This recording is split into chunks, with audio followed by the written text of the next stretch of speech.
I'd like to welcome everybody back to day 2 of our Board of Regent meeting. Thank you for sticking with us. And one more time, I'd like to thank Chancellor Greg Kegel and his wonderful staff for the great hospitality that we've received here at MSU Northern. A special thanks to the folks that fed us last night. Their culinary folks were wonderful, and also the Montana Actors Theater. If you went to that production, that was a great production of Equivocation. And I really want to thank the Montana Actors Theater for starting with us. It started last night. Last night was their opening play, so I want to thank them very specifically.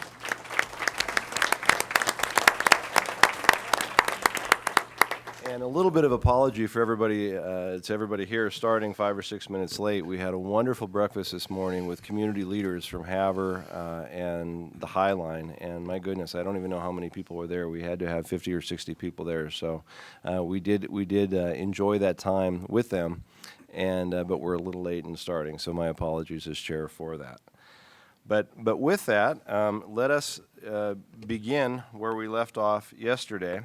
And at this hour, we're to the point where we have approval of the March 3rd and 4th minutes of the Board of Regents meeting at Western in Dillon. All of the regents have had the opportunity to review those minutes. Is there a motion to approve them? It's been moved by Regent Nystuen. Is there any further comments? Seeing none, all in favor of the motion signify by saying aye. Aye. Opposed, no. The motion passes. Thank you. Let's move now to the Academic Research and Student Affairs Committee agenda, and I will be chairing this. Unfortunately, Regent Sheehy could not be with us today, but I am going to turn the floor over to Deputy Commissioner Seck, and if you wouldn't mind walking us through this agenda.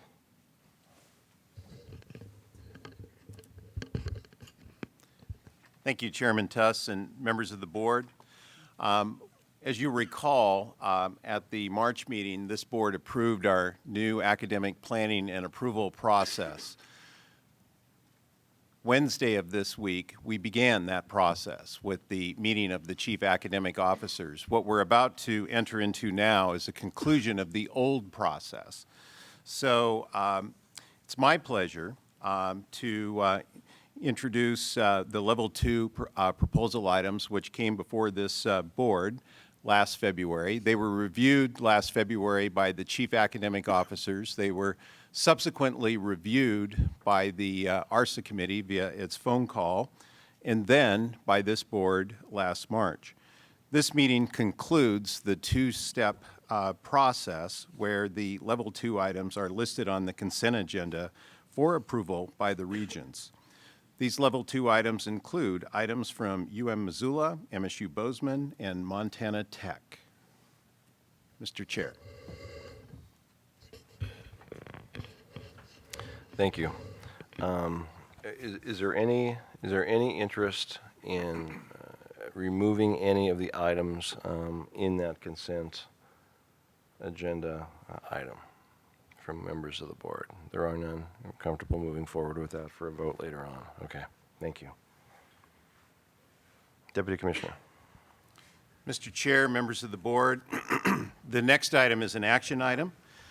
Montana State University Northern will present, and Provost Rugg from MSU Northern will present an update on the proposed revision of their mission statement. MSU Northern is updating their mission statement as per the recommendations from the NWCCU in preparation for their 7-year visit. So I would like to call Provost Rugg to the podium up front. Oh, thank you. And he will introduce the mission statement changes.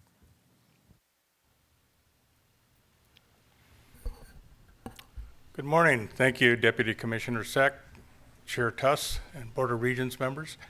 Montana State University Northern embarked upon changing our mission statement for a couple of reasons. Number one was actually when we presented our full presentation 2 years ago, I think we commented on the length of our mission statement. Well, Northwest also commented on that. So when they reviewed us on our 3-year visit, one of the things they pointed out was the length of our mission statement as well as the difficulty in measuring it. So what we did was revise it to make it more concise, more exact to what exactly we believe we are doing. And what you see there on the bottom is the result of that, a 1-sentence mission statement. Any questions, comments, anything I can? Questions or comments from members of the board? It doesn't look like it. Thank you Okay, thank you. very much.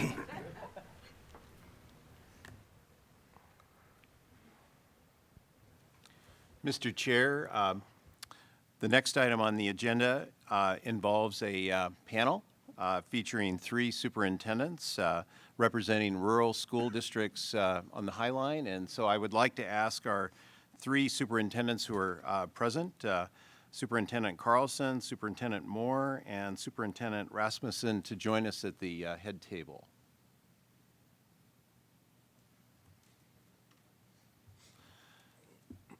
We heard a bit about this topic at breakfast this morning, and this panel is going to provide an opportunity for the board and members of our academic community to hear from superintendents representing very rural school districts across the High Line. But I think not only do they represent the High Line, but they really represent all of rural Montana. And each superintendent will discuss challenges that they're facing in recruiting primary and secondary teachers, challenges and opportunities, but hopefully also some possible solutions. So I believe we will begin with Superintendent Carlson. Thank you very much. Oh, is the button on? Right there, the one that says on off. That's awesome. There we go. Fantastic. I really appreciate this opportunity, and I think one of my greatest concerns is that I recognize how important 2 to 3 minutes is, and I don't think that I'm going to get even close to expressing everything that I want to express on this topic, but here goes. Every spring, we have a conversation about the difficulties we have, and I look across at my peers when we get together, and you know we're kind of beat up, and it's a struggle to try to find people to replace our folks, and you know I think we're partly to blame. And that was the conversation we had this fall, because we haven't done enough to say how important it is to have quality education programs, quality teacher programs, and how important an institution like Northern is in our area. You know, if we look at our school, Havre Public Schools, 55% of our certified staff either received a degree at Northern, their undergraduate degree, or a higher level degree, a master's degree. 80% of our teachers, our certified teachers that recognize themselves as American Indians, 80% of them received their degree from Northern. And one of the things that I think becomes a frustration for me, and I don't want to come across that way, but when we talk about teacher training programs, education programs, one of the things that I hear repeatedly is redundancy in offerings, duplicity. And what I can tell you is I've sat in a chair where I feel pretty good because oftentimes I'm able to fill my positions, but I'm filling my positions at the expense of the people that sit around the room.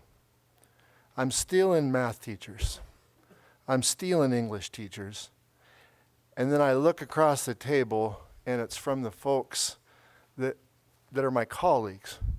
They're, you know, and we're beyond what I would say is a problem. It's they're not there. The students that fill these positions, such important positions on our High Line, they're not there. And I wish that 2-3 years ago, when we eliminated some of the programming up at Northern, that I would have had the courage to come here and say it then.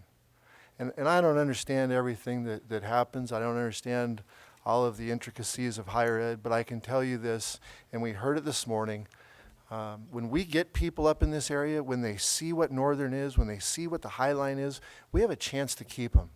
And not only that, they're high quality people. Anything that I can do as far as answering questions or talking about how important it is to have programs up here at Northern, I want to be able to do that. I know, again, time is precious here. I am so grateful that I've had the opportunity to say that much, but I also want to make sure that the folks sitting next to me have that opportunity as well.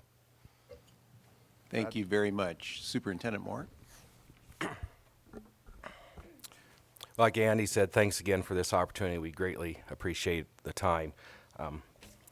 Just a couple things I want to share. A statement is, as you know, the crisis of a teacher shortage in Montana continues to reach epidemic proportions, particularly in rural Montana. Just yesterday, I looked at the OPI teacher placement site where most of us list our positions open.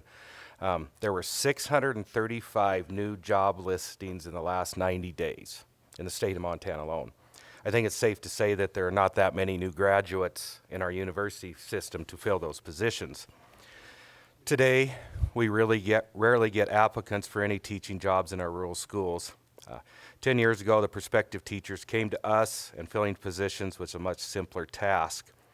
For most jobs, there was plenty of applicants to choose from, even hard-to-fill positions such as special ed, math, and CTE teachers. We had some applicants. Today, all of us administrators have spent a great deal of time finding quality people just to apply at our schools. For most of our jobs, we feel very fortunate to get one qualified applicant. Just getting them to apply is one challenge, but the greater challenge is getting them to accept a job if offered one in our Highline region. There are many reasons that have contributed to the shortage of teachers, such as salaries, public perception of schools, federal mandates, increased accountability, pressures to perform. But regardless of what the factors are, we have to that have led to this shortage. We are in a crisis situation, and we need to do what we can to fix this problem. Currently, over 50% of my certified teaching staff have their teaching degree or endorsements from Northern. Plus, I just hired 2 Northern graduates this spring to start their teaching career in Big Sandy. The advantage I gained by hiring Northern graduates is they are familiar with the uniqueness of the Highline area. Not everyone is adaptable to the rural setting of this region or the smallness of its public schools. But if they attended school at Northern and completed their student teaching in the area, they do understand the region, and it greatly increases my likelihood of recruiting and, more importantly, retaining those people. I can promote all the great things about my school system and community, and it is easy to convince new graduates that Big Sandy School would be a great place to start a teaching career. Plus, we have taken steps in our own school to make it more attractive to new teachers, as a more competitive salary schedule, excellent health benefits, and a 4-day school week. Those incentives get people to look at my school, but what I can't control is the 260 miles that separates me away from the other major universities. That is why having a quality teacher prep program at MSU Northern is so vitally important to our area schools. The more graduates I can hire out of Northern, the better my chance of retaining those teachers for the long haul. Continuity and consistency with teachers are an important factor to my school's success. The problem is we just currently don't have enough graduates coming out of Northern to meet the needs of our schools in the area. There's no easy solution, nor do I have the perfect answer to solve the problem, but I'm absolutely committed to doing what I can to help MSU Northern, and together we can do our part, working together and put a dent in this teacher shortage in our area. And I'm committed to doing whatever I can to help myself and my colleagues in this region. So thank you for your time. Thank you, Superintendent Moore. And before I introduce Superintendent Rasmussen, I also wanted to mention that Superintendent Lauren Dunk from Power School District sent her regrets this morning. She did have a crisis at her school. He did want me to extend one thing he wanted to mention to the board was he just recently hired 3 MSU Northern graduates for his school now, and he apologizes for not being able to be here. But small school, single administrator, sometimes you got to stay at home. So Thank you. And now it's my pleasure to introduce Superintendent Renee Rasmussen, Superintendent of Bainville Public School. Thank you, Mr. Chair, members of the board. I appreciate the opportunity just to get you situated. My husband and I drove here last night. He's my full-time chauffeur, and he spent 4 hours on the road, and he's going to do the same thing today. Thank you, honey. In 2012-13, the first year I was superintendent in Bainville, 14 out of 22 teachers in the district, that's 66%, were trained at Montana higher education. Finding teachers was hard, but we still got teacher applications from Montana education programs. Last year, the number of teachers in our schools trained in Montana fell to 10 out of 21. In the current year, it is 9 out of 20, just 45%.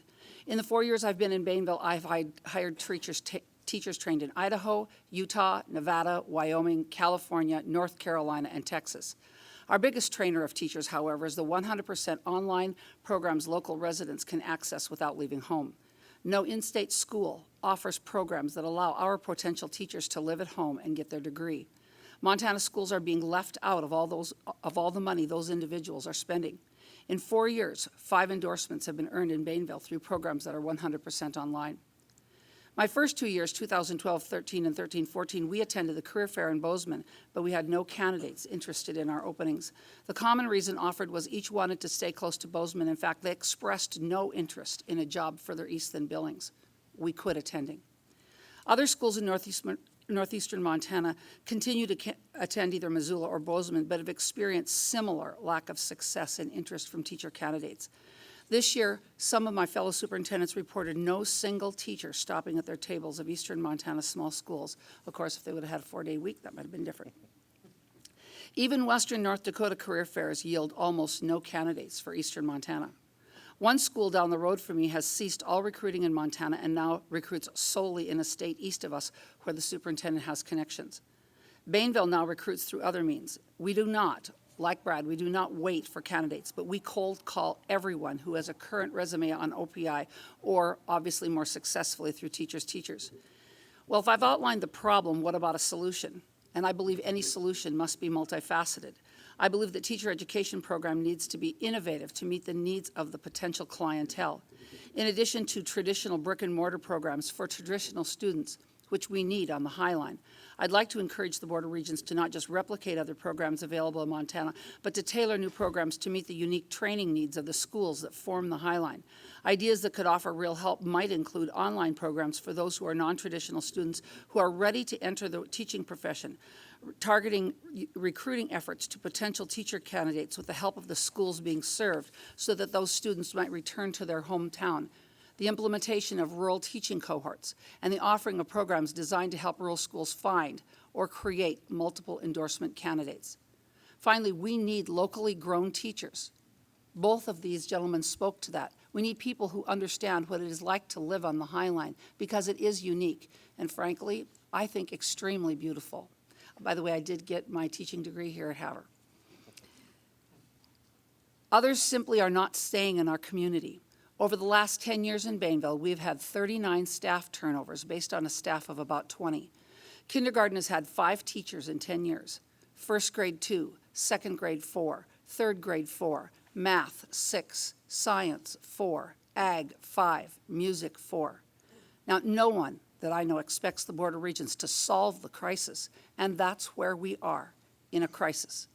The situation has been decades in the making, and we could spend a long time here, more than 20 minutes, discussing how that came about. But our communities and our students and our taxpayers should expect that we're moving with all dispatch to implement solutions. Thank you. Thank you, Superintendent Rasmussen. Thank you, Deputy Commissioner, and I really want to thank the 3 of you for being here. We're so efficient with our time that we can do a little deeper dive into this, and I'd like to do that.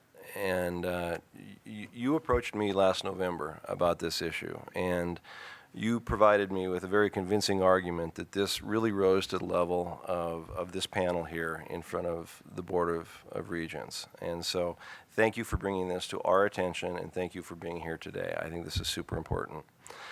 I do have a couple of questions, because I want to understand this more fully. How important is location to teachers?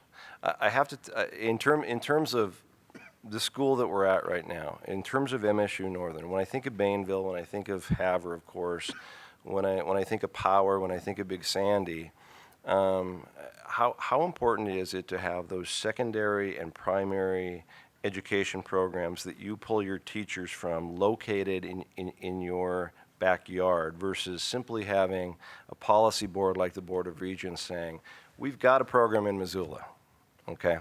Or we've got a program in Bozeman. And I'm not sure I know the answer to that question. So from an on-the-ground perspective, could you give us your take on the importance of perhaps those programs here at Northern and the geography of having them here? Learn how to use this. This is awesome. I'm gonna get one of these. No. They have a class here to know how to run. Hey, I these- didn't take that one. I took a lot of them here, but I didn't take that one. These are new. Wow. What am I doing? That really gets to the heart of the question. And what I don't want to do, it's so difficult to have this conversation, and I don't want to badmouth one of my peers out there. I don't want to make it hard for another school. I mean, I can give you examples. I can name specific names. I had a conversation with a gentleman that's in one of our large areas. They had 2 elementary openings, and you just heard from the folks next to me the difficulties that they're having attracting people. They had 2 openings. They had 110 applications. 110 applications. And we're not that different. We're not that different from them that they got 110 applications. And so, I said, hey, do you talk to any of those folks that you didn't hire and say 4 or 5 years in Havre Public Schools helps you advance to the next step so you're above those 110 people? And the response was they don't want to leave a 45-mile radius of where they are. Location is everything. And that's part of what hinders, what I believe is hindering us is our geography. And again, it's so difficult because I appreciate talking here, but one of the words that I hear is duplicity. Duplicity in offerings. Redundancy. If there's duplicity, if there's redundancy, then why isn't there an overflow? In my mind, I see a overflow of people coming out of these programs. I see opportunity, but there isn't. We are at such a great disadvantage when we're talking to some of the kids that are coming out of the programs and saying, "Hey, come up to Havre."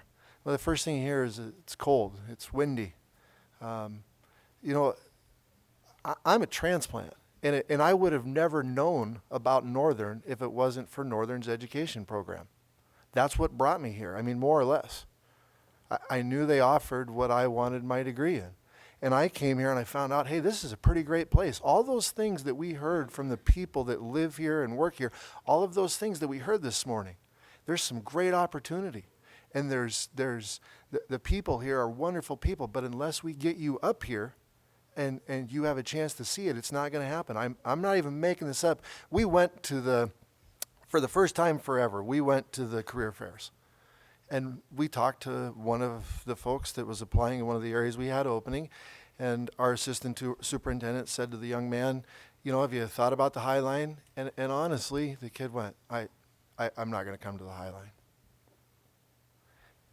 That changes if they come up here, they come to a Northern, or they have a program or two up here at Northern, and they see it, and they find out, hey, this is a pretty good place with a lot of opportunity. It's well supported. I mean, our community supports, I'm fortunate, our community supports our schools, and it's a matter of we have great teachers, we have great kids, and they see that. But we need an opportunity.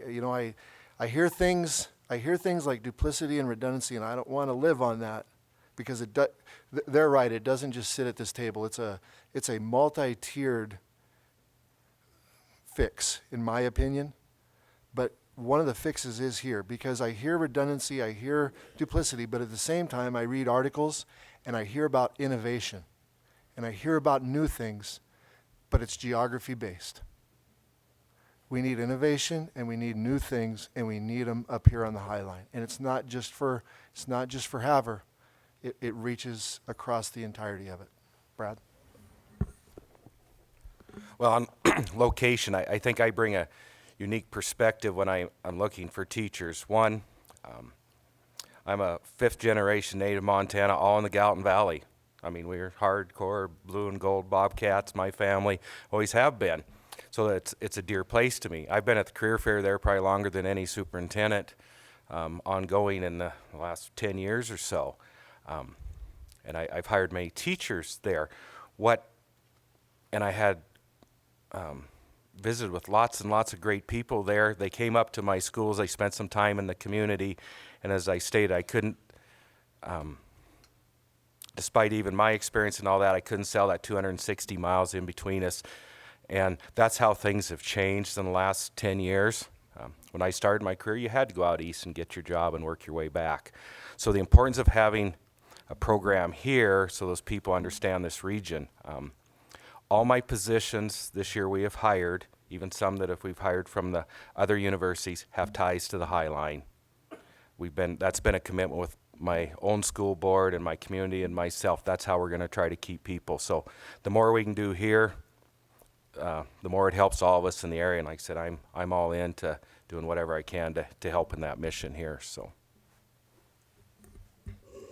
I'm well aware I don't look it, but I am older than both of these gentlemen sitting to my right. About 25 years ago, I got my teaching certificate from Northern. And at that time, the schools from between here and Chester, where I ended up, were all populated with Northern graduates, because that was one of the missions of the school, was to serve the area around here, and it did so very well. I ended up teaching in Chester for 15 years. I believe that placement in rural Montana is, just as they said, is extremely important. One of the things that I know that MSU is toying with this year, but they don't have very much money, is a small program where they do place their student teachers outside of, the 25 miles that they can drive to when they're in Bozeman or Missoula, and of course this would be Bozeman. We had a student teacher come to Bainville this year. Never would have considered coming to a rural area, never. But he spent his student teaching there. He had a fabulous experience. He was blown away by the support that we had. Unfortunately, he went to the Peace Corps, and so we're not going to be able to get him for our position that I have open. But I also think that innovation are programs like that place students, that encourage, that give awards, maybe even pay for placement for student teaching outside of the traditional places, because what he told me was the only reason he could come, he had a apartment and stuff in Bozeman, and he had to keep that for when he came back. So how was he supposed to pay for an apartment in two places? Well, I solved that really fast. I got him a free place to live. And those are the kinds of things that we would do if we were given a chance and access to those student teachers. So I think that's an answer as well. Thank you for those answers. The second question, then I'll turn it over to other regions who I knew have other questions for you, is I want to turn the tables a little bit on you.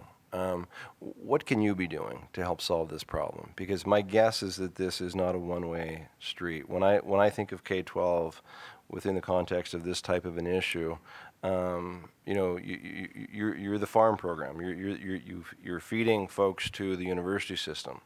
And so what at the K-12 level, specifically in the schools that you lead, can you be doing a better job in terms of getting us the students that ultimately will graduate from our institutions and go back to Bainville, Havre, or Power, or wherever?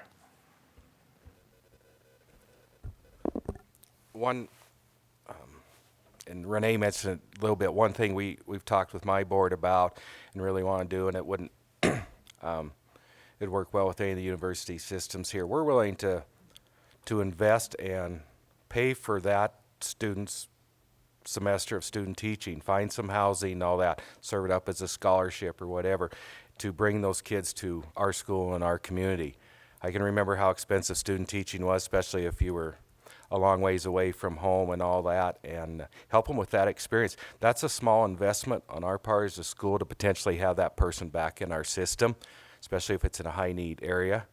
And that's one of the things we've talked locally about trying to do to help people. On the other hand, to get people into the profession, I think things are looking a little better in education. We just have to continue to tell our stories and make it an honorable profession again, and keep working hard to get people to believe in it again. So, and that's a big task.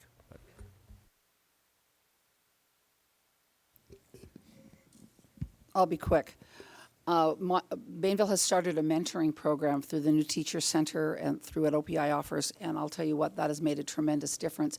In the 4 years I've been there, we've usually placed 5 new teachers a year. This year it'll be 2, and 1 is a gentleman coming home. I believe that we need to do a better partnership with colleges, and that's a two-way street, identifying the students that want to go into education and placing them, but we need a way for them to get back to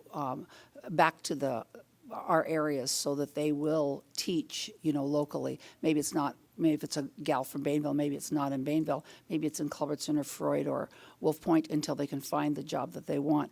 And that's a two-way communication piece that we just simply don't have any mechanism for. I'd also like, the legislature has a loan forgiveness program, about $500,000 a year. I'd like to see that targeted more toward rural schools. So if you came to a rural school, that you had access to that. And I see that we're not doing a good job of telling people what a great job education is. It's been fun over the last several decades to talk about the faults of teachers and the problems, and who'd want to go into a job where you are going to be nothing but criticized. As a young person, you're not going to want to do that. How can we've not done a good job of talking about the rewards, the enormous rewards that have taken all of us for our full careers in education. That's a great question. And I think the first thing I said is one of the things that we have to do is, instead of just sitting and not saying anything when we see items that are going to end up impacting us, and not standing up and saying we need to make, that can't happen. That can't happen. We need education programs. We need education programs that are accessible. I go back to, we know that the education business is a relationship business. And I'm all for online pieces, and I'm all for, but education's a relationship business even at the collegiate level. And that's why having programs that are accessible to people in areas where they're at is so important, because it's a relationship business all the time. And I think we have really good examples of programs that are already working. We've got them in this state. It's just they're geography based. I would love to have at Havre High a program where students can begin to work on their education program while they're still in high school. Kids that have an interest in teaching because they understand what a great profession it is. And I think what both Brad and Renee said, we need to talk good about education again. That's where it starts. Talk well. We need to talk about educators in the manner that they should be talked about, and we need to start that.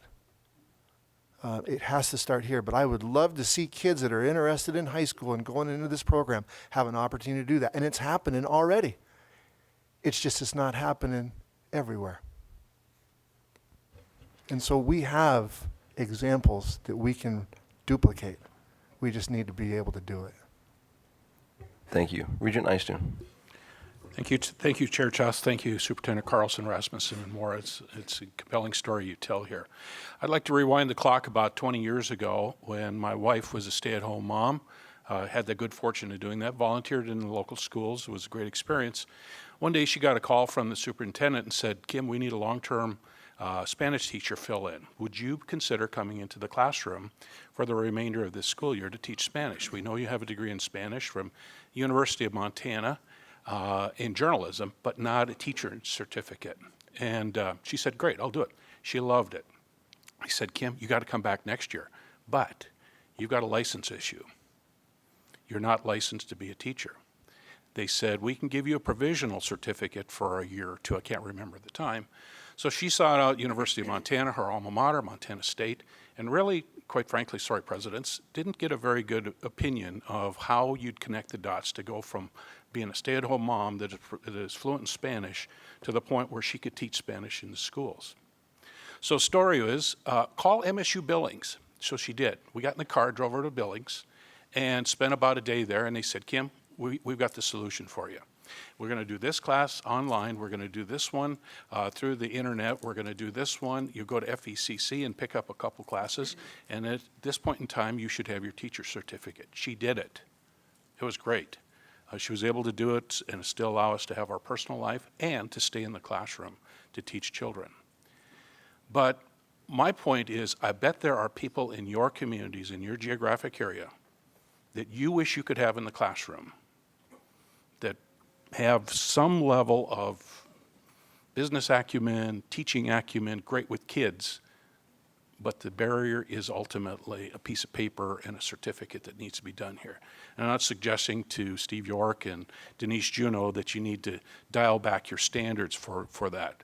I think the Board of Regents, the Commissioner's Office, and OPI, and the schools should be working together to say we've got qualified people, but they don't have one thing, and that's a piece of paper that says that they're licensed to teach school. Because I think you've got those there, or you can find them. It'd be much easier.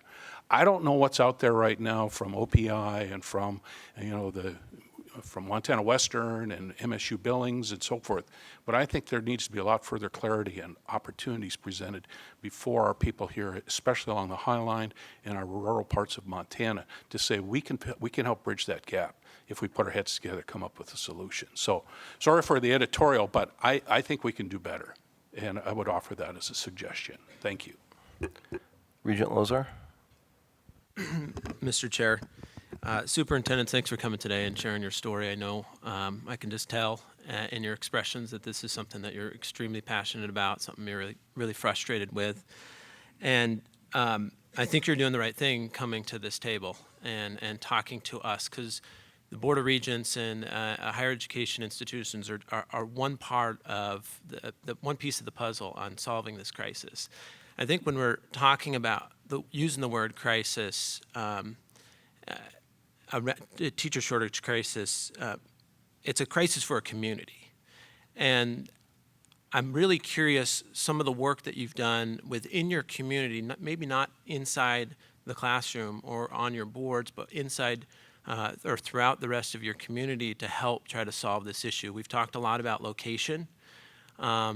And I don't know if there's some things that you've tried with marketing the region, messaging your towns a little differently, or some of those things that you've tried, or if you've looked at ways that maybe some best practices other rural communities have tried and been successful in trying to attract teachers. I really think we got to look at this all, take a full circle look at ways we can deal with this crisis. 635 new jobs. That's a major problem. So I'm just curious of what the conversations have look like in your communities.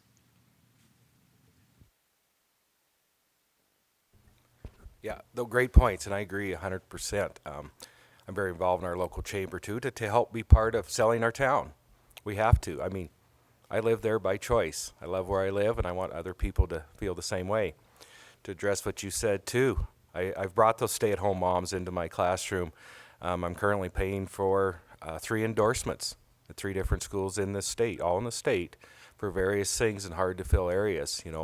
So my school is very committed to our community and trying to grow our own, build our own, involve our own, and sell our community. And it's a big task, and it's tough. But yeah, we're trying, and those are great ideas, and we're gonna keep at it. So I think myself, working with the chamber and my local board, I'm very, and also the city council, we do some things together. So we're trying. So. It probably comes as no surprise that eventually I'm going to mention the word Bakken here. That's where I live. I do want to respond to your question. When I was in Webo, and the superintendent in Webo, I had a native Spanish speaker, no degree, but native Spanish speaker in my midst. And I could not, without sending her away from her family, which she could not afford, I could not get her a degree. We tried every ways to sideways. I've gone to the universities to ask them to help me when a teacher wanted to teach. And for instance, I hired a teacher, my first year there, halfway through the year, I hired a teacher who was certified but did not have a broad field science. She worked with one of our universities here, and it was going to cost her real close to $40,000 to go get from her science degree, which was earth science, to a broad field. And that was outrageous. So I'm just going to be upfront. We went to the University of Phoenix, or the Western Governors University, and that was accomplished in less than a year and a half, and cost her under $15,000. I had another teacher who was an ag teacher, didn't really care about welding and that sort of thing. All of her classes were in ag science, that kind of thing. When she went to universities here in Montana to see about transcribing those classes and getting her broad field science degree, it was the same story. So she went to Western Governors University. They asked for the descriptions of her class and worked with her, and she was able to get her broad field science degree. She's a fabulous teacher. We do move people around. I deliberately target people coming into the community. I get them in either as substitute teachers or maybe paraprofessionals part-time, or work in the library, whatever else I can, to be able to observe them and see what they're like in the classroom and working with kids and working with our community. And then we target them, and we have targeted several individuals over the year to go on and get their degree. We're doing that constantly. In fact, this year I had a teacher have some medical difficulties, and we got a lady in for a year on an emergency certification to teach art, and I'm not sure which one of the two was actually better. And so I want to encourage you that we do, because we have to survive. OPI has been extremely helpful in finding ways for us to get teachers provisional licenses and that sort of thing. But in the end, at some point I have to stand in front of my community, and they ask me, how come 75% of your teaching staff? It's not that. It's more like 20. But why is so big a percentage of your teaching staff not regularly certified and alternately certified? And I've got to answer that question. Unfortunately for Howard, our PR department is me. So when we go out and sell our community, it's my PR background. But I would tell you that we spend a great deal of time. We've had to change completely. We don't have a pool of candidates. There is no pool. And in some ways, I don't even want to say that out loud, because I think if the folks that were applying for us, they knew where we were at, they would have us they'd have us probably even in more of a stranglehold now, which is fine. But I mean, the reality of it is we give tours now. I mean, we take people over to Blue Pony and show them Blue Pony Stadium and talk about what that's like on Friday night. We take them to our elementary schools when we're bringing in a secondary person. And I'll use music, for example, because that's just happened. And we took them, and part of what we showed was that we have dedicated classrooms to our music programs, because that's a big deal. That doesn't happen in every school district. That's a selling point for us. Took them over to the middle school band program and introduced them to that gentleman who's been teaching for us 30-some years. That's the best selling point I have, is letting them talk to people that have been a part of our program. We were fortunate. We had an academic awards program going on at the high school, and the gentleman that's leaving us is a top flight guy who's going to Kalispell. I was able to show him our band play. And so we're using things like that. We're going into our community, and we're actually pulling folks out of private business that we can find a way to get them certified for that 3-year period on a Class 5 licensure. We're doing that to keep our auto program. I mean, I look at Northern, and right now we're kind of unique because a lot of schools don't offer still an auto program. But when I look at Northern, how does Havre High not have an auto program? I mean, it just makes sense. We're going to do a groundbreaking on a fabulous diesel building, and Havre High right now does not have an auto teacher for next year. We were fortunate. We had a young man that was in the process of taking over his business on loan for about 6 years. And now he's going to go take over the business, and he's fabulous. and I'm excited for him. I mean, what a great opportunity. But I'm worried about how we're going to fill that. You know, and I'm really thankful that you brought up your point, because one of the things we don't want to do, and I think to a T, all of us would say, we don't want to water down. We don't want to say, hey, just license anybody to teach. We're not here doing that, because that's part of why we're here. We're saying to you, we need these folks licensed. We need these opportunities. Help us find. You're one of the pieces that can help us find that way. So, I mean, that's a great story, and we want to try to make those things happen. But I'm so glad you said that, because that's a part of it. We do have people right now, and I've talked with folks that are classified staff and tried to encourage them to become certified staff. The problem is they have a couple kids, and their spouse has a job that they can't leave. Right, exactly. And the opportunity isn't here, and I mean, that's a great program, and I understand why we're going into it, some of those online programs. But to me, man, it would be great if they were receiving their education right here, if we could find a way to make that happen here. Regent Nystuen? Thank you. Thanks again, Mr. Chair. So I guess as an offshoot of this, I'm hoping that we keep this on our on this committee for. I'd like to hear. I don't know that we need a full-blown report and spend an hour on this, but what is the university system doing in concert with OPI to help bridge this gap? And it's a work in process. It's not something you just send us a report next meeting and just say, oh, here's what it is. I think it goes beyond that, and I think we ought to challenge ourselves to continue to keep this as a frequent agenda item for future meetings as it relates to how do we help our K-12 folks prepare our students to arrive at our doorstep. And I think we've got a gap that needs to be bridged here. So thank you. Thank you, Regent Nystuen. Regent Johnstone? Thank you, Chair Tuss. As a follow-up, I guess I might go a step further and say we need to put together a group and ask them to develop a set of recommendations relative to, you know, what we can do, what OPI can do, what the local school districts can do. But I'm not much interested in just having a conversation. I'm interested in seeing some concrete proposals to address the problem. So I would encourage us, either as facilitators of that or partners in it, to participate, to move the ball forward. Deputy Very interesting. I find it particularly interesting because I am a product of a rural school district. So, and just as I was a product of a liberal arts education and got a job, I got a job as a product of a rural school district too. So. Deputy Commissioner? Mr. Chair, members of the board, and Regent Johnstone, that's a great statement. And I will work with the Council of Deans of the Colleges of Education in the state to place this on the agenda for discussion at their next available opportunity. Regent Homan?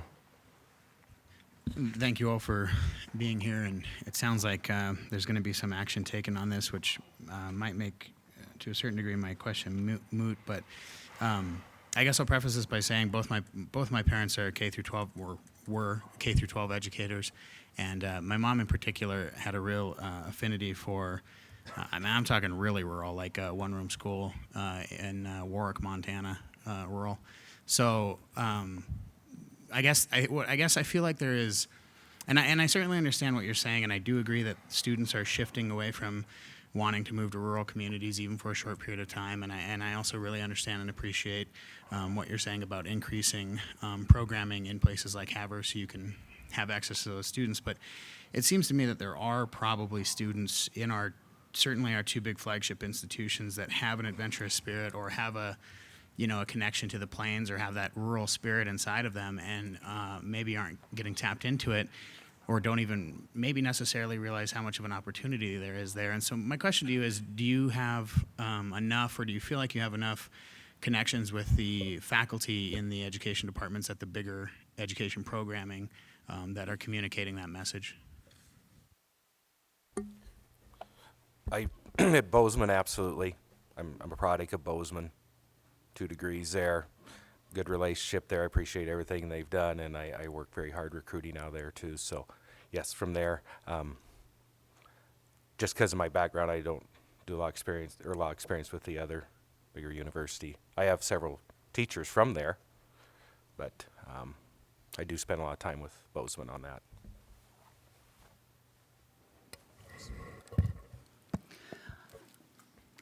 I've gotten my master's in ed from UM, so I have connections there, and I don't have very good luck or success there. The program that I spoke about at MSU with the department there, placing student teacher, they've placed several, one in my community and another one in another community real close to me. That I think has real potential to get student teachers out into the area. When I visited with the young man who did his student teaching in Bainville, he just said that people were just flat out scared to even come out to eastern Montana. So there's going to have to be a lot more work, whether it's requiring them to do a several-week practicum or whatever that is in rural schools, so we can begin to bridge that gap. There just is, there's just no willingness. And basically, it's because of whether it's fear of the unknown or just don't have a clue about what's available and offered. There's some work that has to be done there. I do feel I have a good working relationship with those two departments, but.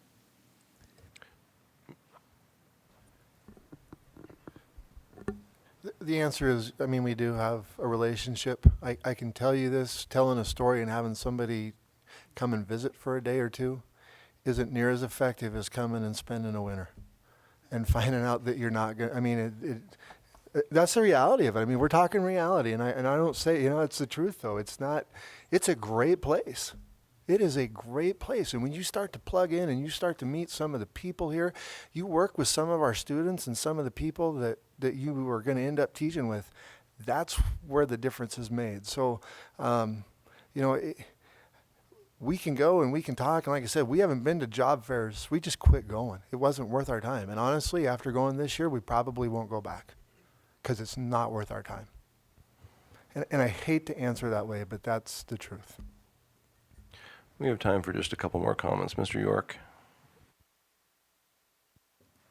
Thank you, Chairman Tuss, members of the board. First of all, I look at my colleagues, as I am too an administrator in Montana schools, I have been, and I'll tell you what, one of the things that's absolutely true is that we do a heck of a job educating kids in Montana, and these three people, with the product they're turning out from their schools, fighting this challenge, which I know is an ongoing, everyday challenge for them, they're to be commended for the work that they've done. Many times, many of my colleagues that come off of the High Line were transplants to the High Line who went up there for a couple of years and never left. And there's a reason for that. The trouble is getting people to the High Line. I guess I'm a little concerned about where we're going with the numbers in education. There, as we saw yesterday, those numbers are dropping. This is not a Montana.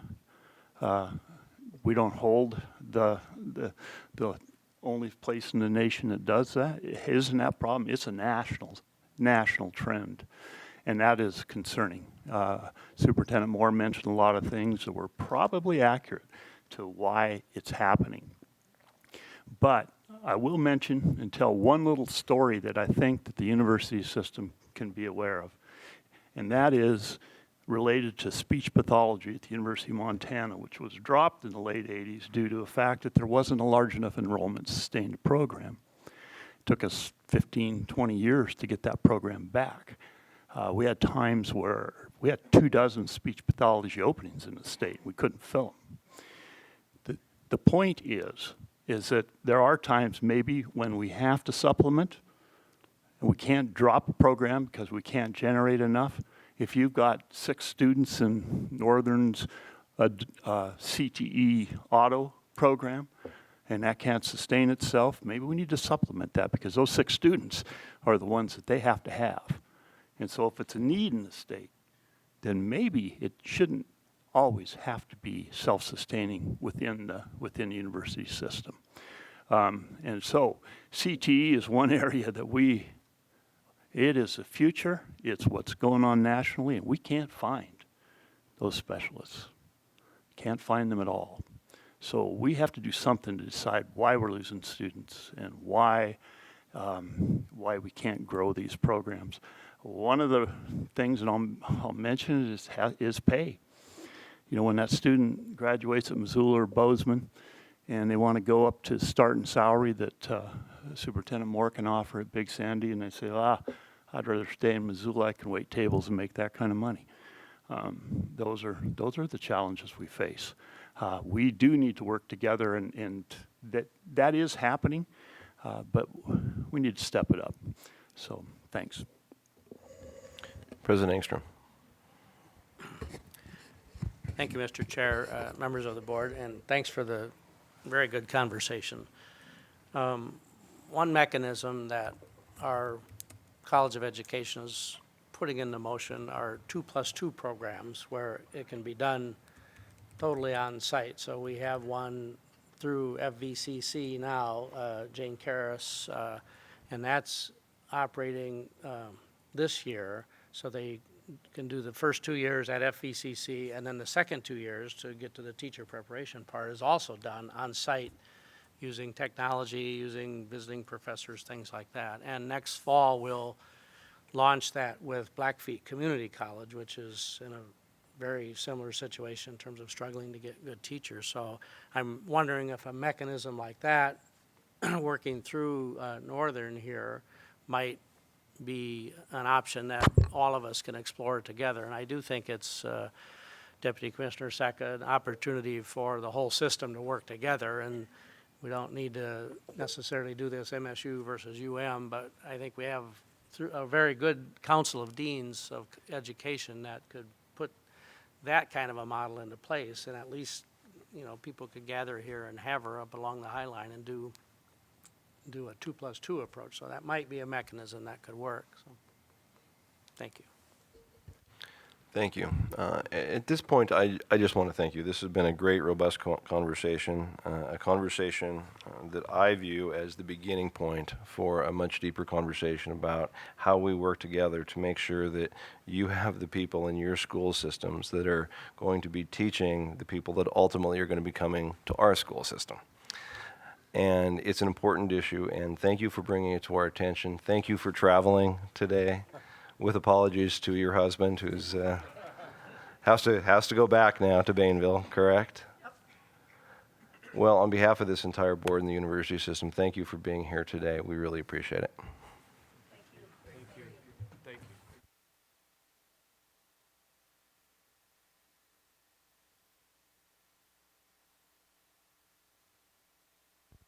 With that, we're now at the point where we will have a student affairs update related to Suicide Prevention Summit recap. Mr. Muffick.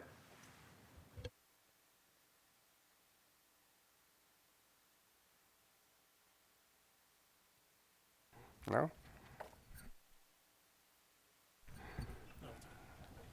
It says it's on. All right, thanks.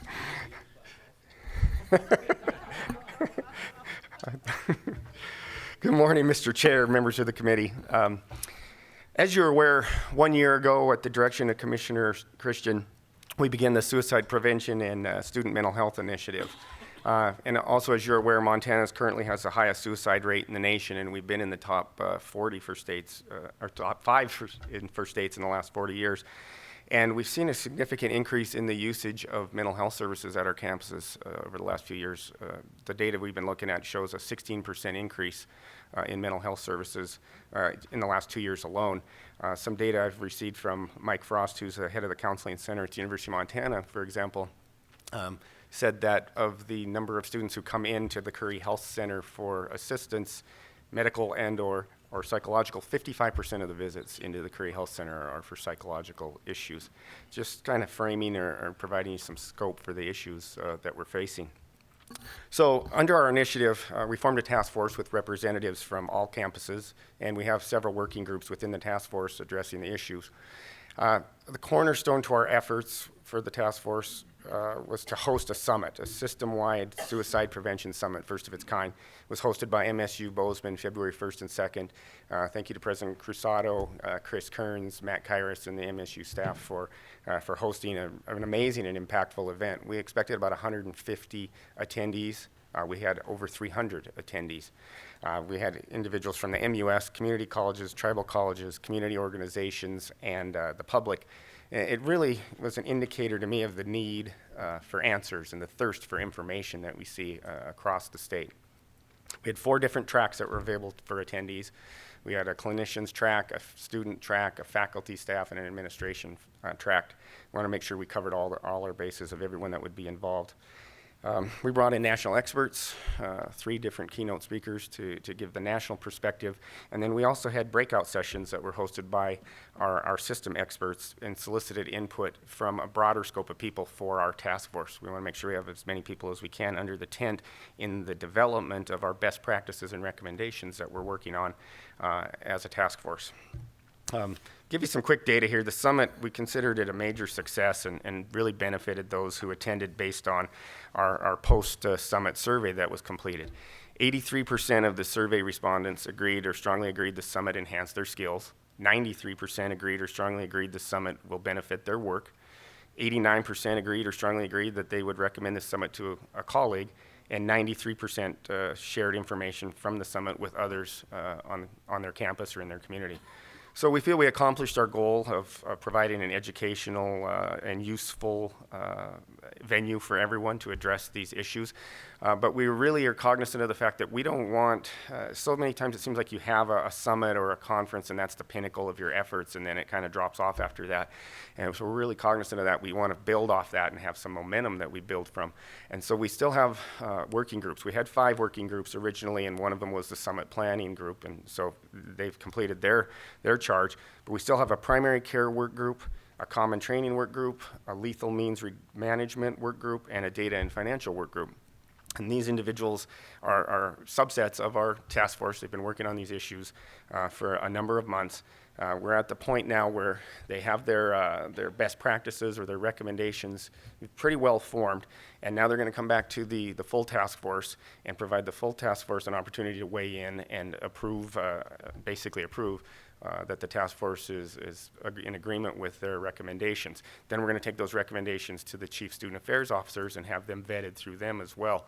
We're going to do that over the summer, all with the idea that we're going to come to the board in September or November, depending on how time is permitting, and come with a major presentation and talk to the board about what we have done, what our recommendations are, where we're going to go from here, and then move from the stage that we've been in here as far as developing best practices and move into an implementation phase. So that's our plan. I think I've said this before in numerous venues. The dedication of the people that have been on this task force has been amazing. I think they've looked for a venue to be able to come together and share best practices and have these conversations and try and address this really a public health crisis that we have in Montana. And they've done some great work, and we expect that to continue. So with that, that ends my report, and I would stand for any questions. Thank you, Mr. Muffick. Is there questions or comments from members of the board? Regent Homan. Just a quick comment, just to say that I believe it was in November when you last talked to us about this, and I sort of recommended and challenged you to get more student involvement in those various work groups, and I just wanted to thank you and commend you for making a really good faith effort there to get students involved, so thank you. Thank you. Thank you, Regent Holman. Regent Eiston. Perhaps I missed it. Thank you, Mr. Chair. Were the tribal colleges and the private colleges connected up with this endeavor at all? Thank you. Mr. Chair, Regent Nicetoon. The private colleges and tribal colleges aren't participating on the task force. We invited the tribal colleges, and we've reached out to them on a number of occasions and haven't been successful. We even had our new AMA director reach out as well. We did have a couple of them attend the summit, and all of the private schools in the state attended the summit as well.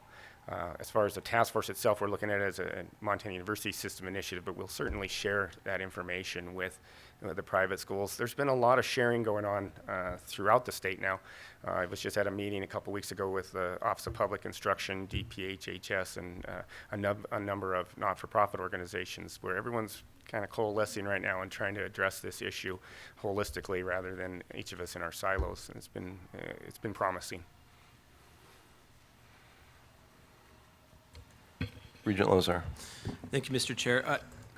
So I know you're going through the planning process right now, and we'll be patiently awaiting your recommendations in the fall. But just to give us a little flavor of some of the things that you might be implementing, could you share a few of those things, some of those ideas that this group has talked about? Absolutely. Mr. Chair, Regent Lozar, without giving away too much, one of the things we've talked about that's I think significant is a mandatory screening, or a kind of a screening process that every student that comes into the Curry Health Center, for example, or the health center at the other campuses, they have a little short questionnaire that we would have them complete that kind of indicates if there's a depression issue or an anxiety issue. That's one of the recommendations. We have a recommendation for some means restrictions, lethal means restrictions. We're going to have to work through that. There's some startling statistics as far as if an individual that's suicidal gets access to a firearm, 97% of the time they complete suicide. So there's some discussions about how do we work on that? Are there trigger guards, that kind of things that we can provide.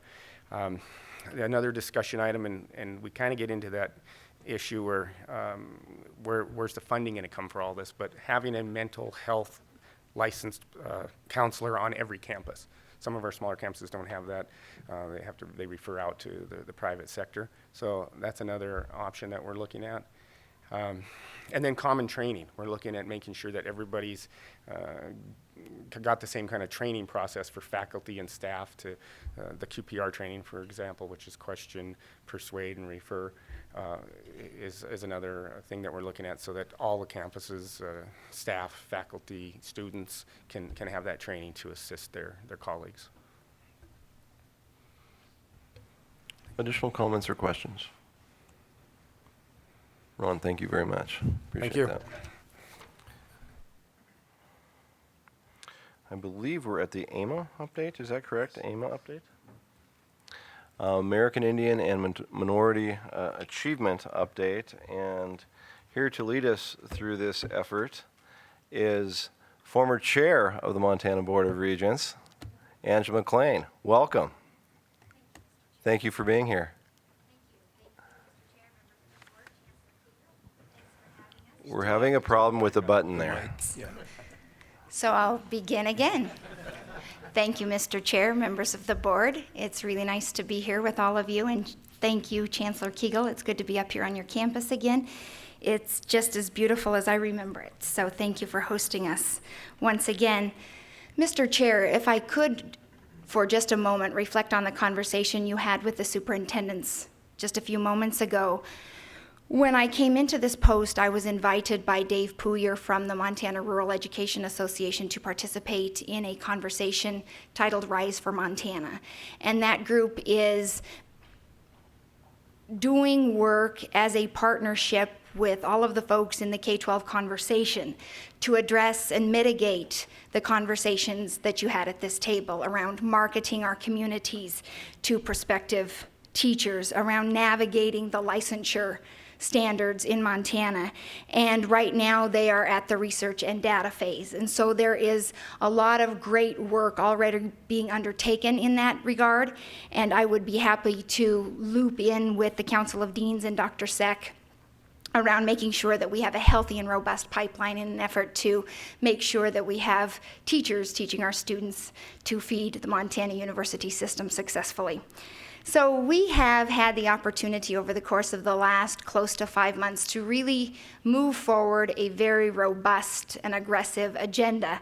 I think it was January when you made the official hire of your new AMA director, and I heard loudly and clearly between the conversations that you had in November around this conversation, as well as around the pieces of information that you brought when I was hired, that this is a priority for the Board of Regents, and quite frankly, it's a priority for the state of Montana. And so with that, we have moved forward very aggressively in our office under the direction and the leadership of the good Dr. John Seck. And so we pulled together the AMA Council right away on February 25th, and we had most of the council members there. And as a part of this conversation, we developed our primary areas going forward. One of those efforts would be to make sure that we had, by design, on all of our campuses, an effort around Indian education for all.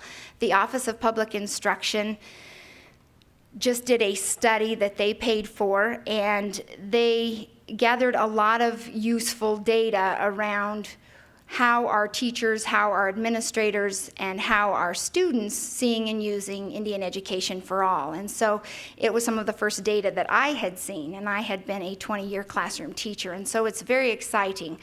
What we had visited about around the AMA table was how could we as a council guide the conversation to ensure that it wasn't just happening on one campus or on another campus, but that it was happening systemically by design on behalf of all of our students on all of our campuses. And we have a committee that is working on just that going forward.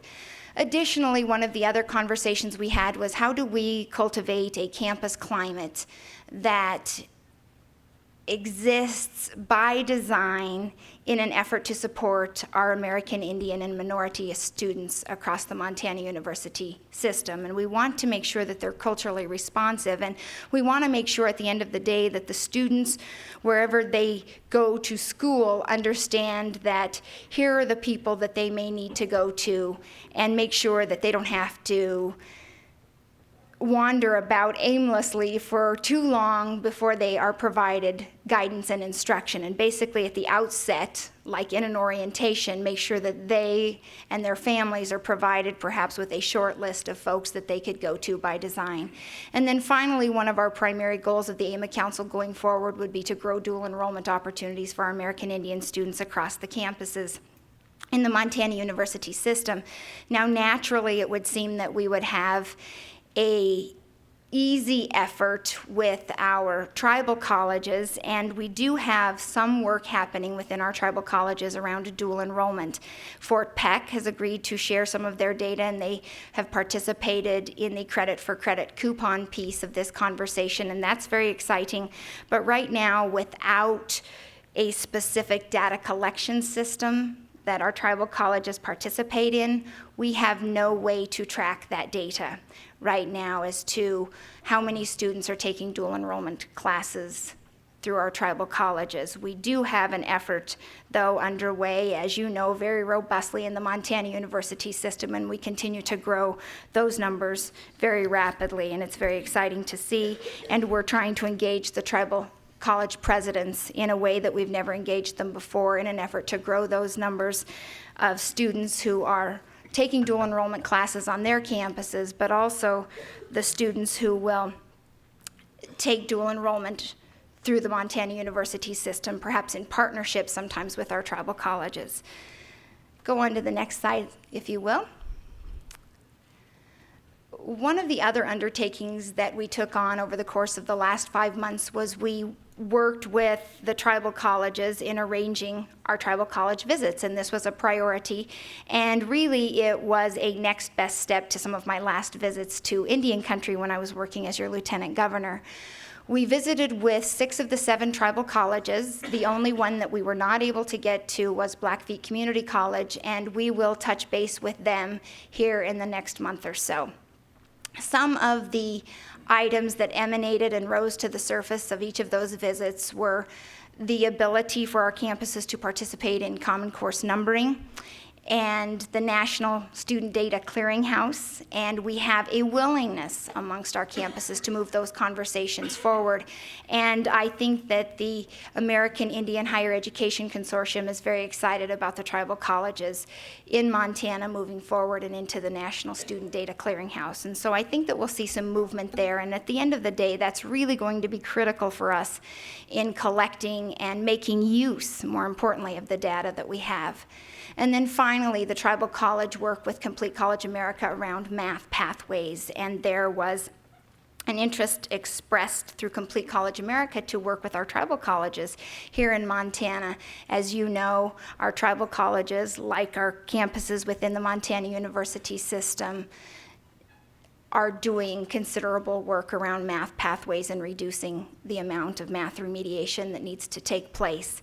Finally, one of the things I would like to focus on is the fact that when we visited Fort Peck Community College, as we reflect on the conversation we had around the teacher shortage issue, they told us that since the early 2000s that they have educated a number of students there, at least 100 they believed, who would go on to finish their teaching degree here at Montana State University Northern.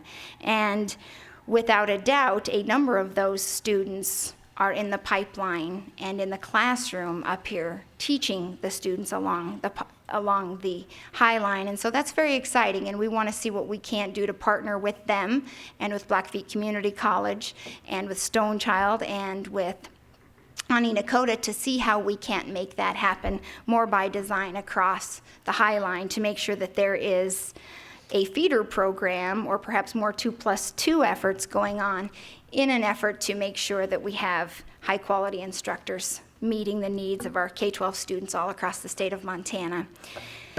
The next thing I'd like to do is introduce you to a number of our scholars. I met with Regent Lozar early on in my tenure as AMA director, and he visited with me about the notion of employing our students to be the single best ambassadors of meeting students' needs on our campuses. And so we talked about the notion of starting an American Indian Scholar Program. And before I introduce our scholars that we have here with us today, I would like to signal my thanks to all of the campuses, because every single one of them within just a couple of weeks submitted the names of a liaison to us for this program, and they did so mid-semester. And so rather than saying, you want us to do what, they said, here is our liaison, let's get rocking and rolling on this, because we know how important it is to student learning. And so with us today, we have 4 of the American Indian scholars from the inaugural program right here at Montana State University Northern. And these young ladies and gentlemen stepped up to the plate in an effort to reach out to their fellow students and in an effort to reach out to their fellow students and their families. And so I had the opportunity when I was up here for the Little River Institute just a couple of weeks ago, which was a remarkable event, to meet a number of these students. And now I'd like for you to have that opportunity as well. And so with that, let me introduce each of them. We have Jade Failing, who is studying health promotion, and I think we should celebrate them. We have Mia Lamebo, who is in elementary education.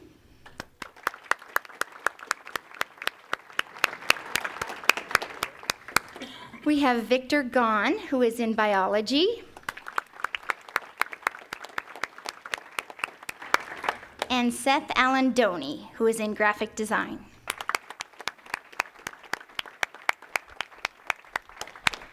And so these students are the face of our ambassador program right here at Montana State University Northern, and they will forever be etched in stone as the inaugural American Indian scholars here. And on behalf of the Commissioner of Higher Education, on behalf of the Board of Regents, I want to signal our appreciation to all of you, because really your task is monumental, but the difference that you are going to make is significant. And we cannot thank you enough for stepping up and leading the way. So thank you very much. Thank you.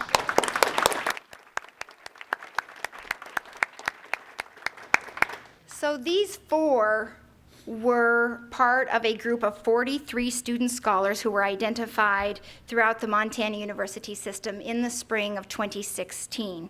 And I have the campuses here: the University of Montana, Missoula College submitted names, Montana Tech submitted names of scholars, Montana State University, Montana State University Northern, City College, and Great Falls College. And we hope that by the time I report back to you next fall on this program, that we are double in these numbers and that we have each of our campuses across the system reflected as having submitted names for our student scholars. But as I said, it was something that we launched in the middle of the semester. That said, folks rolled up their sleeves and they made it happen in some way or another on each of our campuses across the state, and so we're really grateful for that. So as a part of this effort, we pulled together, with the help of Montana State University and their extraordinary Dean of Students, Dr. Kairos, and Richard White from there, and Dr. Walter Fleming, we pulled together the American Indian student scholars and some of the liaisons across the campuses in April, and we had the very first ever American Indian Scholar Luncheon. And this was really profound in that it gave us the perspective we needed to launch what we're calling American Indian Scholar 2.0 for the next school year. And the students came from across the MUS to discuss the importance of their activism in creating the campus climate that they want to see. And what was really exciting about this was how, without even discussing what our presentations would be, Richard White, Dr. Fleming, Dr. Kairos, and my presentation all focused around student activism. And at the end of the conversation, it was clear to the students that by their role as student scholars, that they could create the change that they wanted to see with their fellow students. And so then they presented in a very eager fashion a number of ideas that would help us move this conversation forward. One of the ideas that continued to rise to the top was that we needed to create an accessible campus community, open door policy for all of our students, so they knew no matter which campus they were on, here's where I need to go and here's where those resources are. Secondly, we need to work to ensure that all faculty and staff are ready to meet students where they're at. Rather than them meeting us where we are, we need to meet our students where they are at. And we have students coming to us from all different perspectives and all different cultures, even within sometimes the same reservation from which they may come to us from. And so that's a conversation that also emanated from the AMA Council. And then finally, to establish an American Indian orientation on each campus that will include our families, so that we can move forward with everyone on the same page, going forward in a fashion to ensure that our students see success. One of the other things that I included in the packet for today was our AMA one-pager, and each of you should have that. It was online.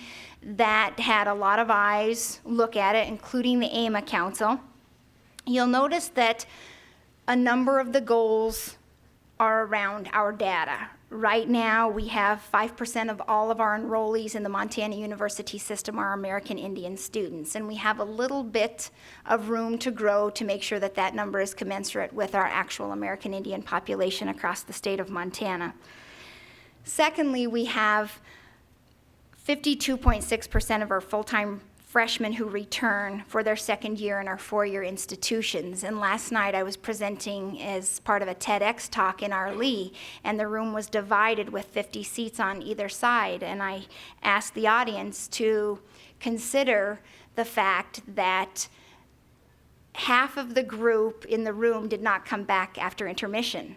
That gives them a picture of how many American Indian students we lose from their first to their second year in our four-year institutions. And so we've got work to do in an effort not only to get them in the door, but then to make sure that we keep them. And I think that these students will agree that in an effort to make sure that we retain them, that we provide the supports by design on every single one of our campuses, and students don't have to hunt for them.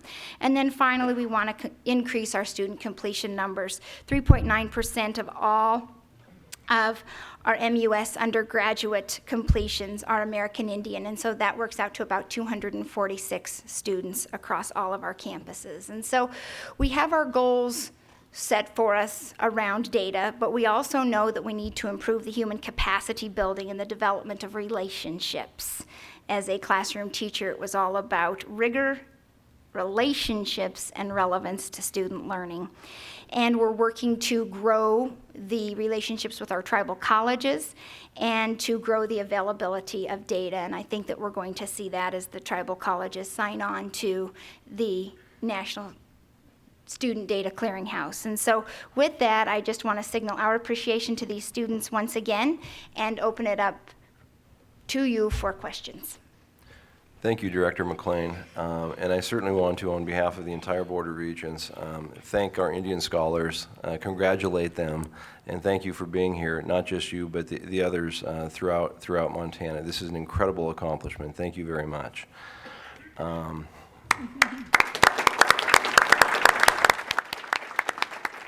We also have an award for how long can you stand on crutches, and you're about to win that award. This is indeed a super big priority for this board, and Director McLean, you acknowledged that early on in your comments, and we really appreciate that, and appreciate your leadership on this very important issue. For a very long time, the Montana university system has put an immense amount of resources into this particular issue, but we haven't moved the needle nearly as much as we need to. And so you mentioned in your comments rocking and rolling. Since you've had this position, you've been rocking and rolling on this issue, and it's greatly appreciated by myself as chair, and I know the entire board. So thank you for your efforts in this regard. With those comments, I'd like to open this up to other comments or questions from members of the board. Are there any? Regent Lozar. Just have a couple quick comments. Before I was appointed to the Board of Regents, I went through a number of different past Regent meetings, and there was one comment that Commissioner made that he said, we have to do something different here. We have to make change. We have not seen a movement in our American Indian populations in terms of success for 20 years. And I really just feel, from this presentation that we're seeing change. We're seeing a different sort of perspective on ways that we can work with our tribal colleges, ways to make our campuses more inclusive for our Native students. And, I had the opportunity to be in the AMA Council meeting in February, and one of the things that I'm pretty proud of coming out of that meeting is these original goals that we have in this one pager it was all performance metrics at that point. It was all number of retention rates, graduation rates, and those types of things. And we were sort of missing that human element. And I think the human element in our campuses is absolutely critical to retaining not only Native American students, but all of our students. And I'd like to see all of our units be very conscious about how we create a space where our students feel safe and feel comfortable, and a place where they're eager to learn and can focus on their studies. So I really look forward to seeing where you go with this, Angela, and I want to also congratulate all the scholars. It's a really big deal. I know in 20 years we're going to look back, and you're going to look back and be very proud that you're one of the first scholars in this program. And I think the university system is going to be very proud of all the scholars that go through the program. So thank you for the work that you're doing. And one other comment, I think we had the conversation about teacher shortage and relying on K-12 to help assist in addressing that. When we look at creating a pipeline of Native students in the university system, I think tribal colleges is an incredible, working with tribal colleges is an incredible strategy, and I think we need to see that every day as we're trying to grow our capacity to work with our Native students, that the tribal colleges are sort of an untapped resource for us. So I appreciate both your work and the work of OCHI for getting on the road and taking the time to go out to sit down with all the tribal leaders and say, what can we do? How can we partner? Because we're all doing, we all have the same goal here, is educating Montanans. And so I think we're on the right track, and I appreciate all the work you're doing. Thank you, Regent Lozar. Commissioner Christian. Mr. Chair, I think Casey said what I wanted to say, so I won't repeat it. But Angela, thank you for your work, for the energy that you're bringing to this spot. We have had some great visits to tribal communities, and I really do believe we've got a newfound commitment to making a change, and that change is very needed. We'll work hard to that end. I think you touched, Regent Lozar, on something very important, is that place within our campuses, and we've got some good discussions going on about that and some renewed energy to make those places happen. Haver's got a great example here. They had a grant to help put it together, but that place, I was here a couple weeks ago on campus and met with some of the people involved, that place is really making a difference. And we need that at every campus. So there's that community contact, and we'll work hard to see that some of that is done. But I want to thank Angela for all her work and the energy that you're bringing to this spot. Thank you. And our scholars, let's do this. Let's get this done. Thanks. Thank you, Mr. Commissioner. One of the things I want to point out in response to Regent Lojar's comments was the fact that at the request of Dr. Seck, I will be traveling this week with Matt Springer's team down to Crow, and we'll be spending about 2.5 days there for a Department of Labor conversation there with the Rev Up grant. Additionally, I want to give a shout out to Royal Bundy from the University of Montana. What was clear to me early on was that we have pockets of things that are happening on behalf of student learning and student success around American Indian students, but we don't have one thing by design happening for all of our students on all of our campuses, and that's why, while it may have been disruptive in the middle of the semester to roll out the Scholars Program, it was so important, I think, to make sure that we address the students that we have now, because they only got last semester one time. They never get to redo that again, and neither do we. And so it was critical to me coming on to make sure that we at least started something so that we could see those numbers in retention grow and certainly not decline. So that was really critical, and I think that the campuses jumped at it and are very excited, and really just the support that I've gotten from the campus leaders, the CEOs, the business folks, the student support folks has been phenomenal. So thank you so very much, and thank you, Dr. Seck, for your leadership and your vision and your direction on all things. Thank you very much, and once again, congratulations to all of you. Thank you.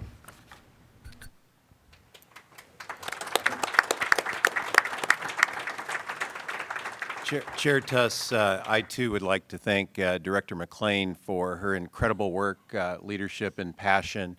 I think she sleeps about 3 hours a night, so she hit the ground running. Thank you, Deputy Commissioner. And now we're on to Level 1 memorandum. Chair Tuss, members of the board, as you know, the Level 1 proposals are those that involve minor changes that may be approved by the Commissioner.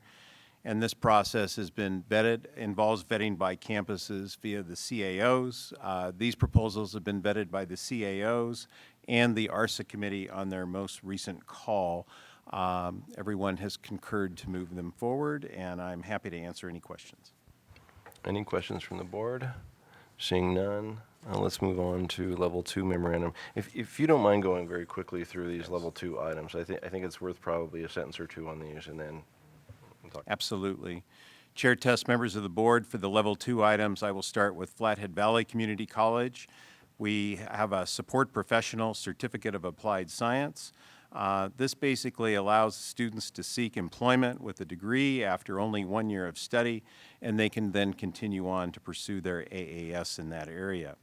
The second item at Flathead is an industrial maintenance certificate of applied science, which is this is a part of the Rev Up grant. It's comprised of 2 tiers designed with considerable flexibility, allowing the students to choose from electronics, machining, welding courses, and then they can enter and exit the program upon completion via stackable credentials. The third item from Flathead is an industrial maintenance associate of applied science. All of these are a part of the Rev Up grant, for example. This is basically comprised of 4 tiers: an optional certificate of applied science designed with considerable flexibility, allowing students to choose, again, from electronics, machining, and welding, and they can enter and exit. It's following the stackable credential model. So that concludes Flathead. Would you like me to continue? Please. Montana State University, Bozeman. We have I'm going to take actually items 1712013 R0516 all the way through 1712019 R0516. The College of Education and Human Development at Montana State University is proposing a restructuring of the current master's level curricula in the development of health and human development. The proposals do not noticeably change the educational opportunities available to students, but create clarity in the naming of and presentation of those opportunities. Currently, the Department of Health and Human Development offers a Master's of Science degree in Health and Human Development. The proposed curriculum will eliminate this degree. Current students will be able to complete their degrees, and it will replace them with 6 Master of Science degrees with additional options. The total number of courses offered by the department does not change under this proposal, so the new additional resources are not required. The next item at Montana State University Bozeman is the CARE Center proposal. CARE is a research consortium already established and supported by a renewable 5-year, $10.6 million Centers of Biomedical Research Excellence COBRE Award by the National Institute of Health, Institute and General Medical Sciences as of September 2014.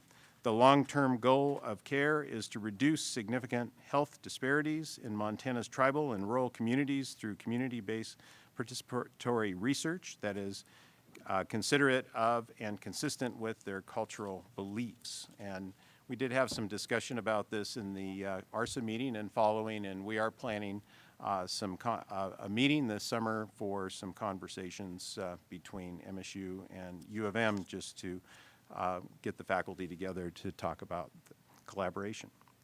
A request for authorization to create a Bachelor of Fine Arts in Integrated Lens-Based Media.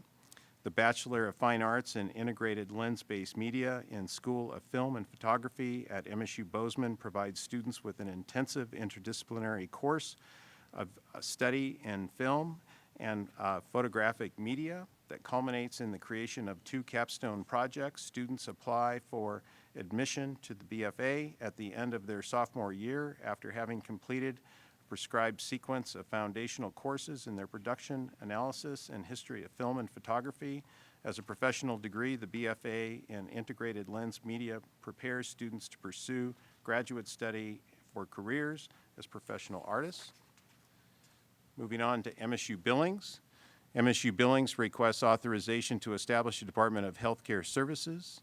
MSU Billings seeks to create a new healthcare services department within the College of Allied Health Professions.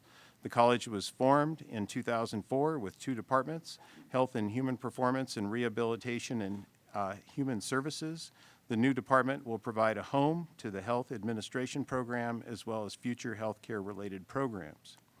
Here at MSU Northern, we have a proposal of a psychology minor. The proposal minor in psychology effectively provides a foundation in psychology for students in degree programs that would benefit from having psychology backgrounds such as criminal justice, community leadership, and business administration. MSU Northern also has a proposal for a Bachelor of Arts in Native American Studies. The Native American Studies major builds on and modernizes the NAS minor. The major features are courses that center on regional and borderland Native American First Nations communities.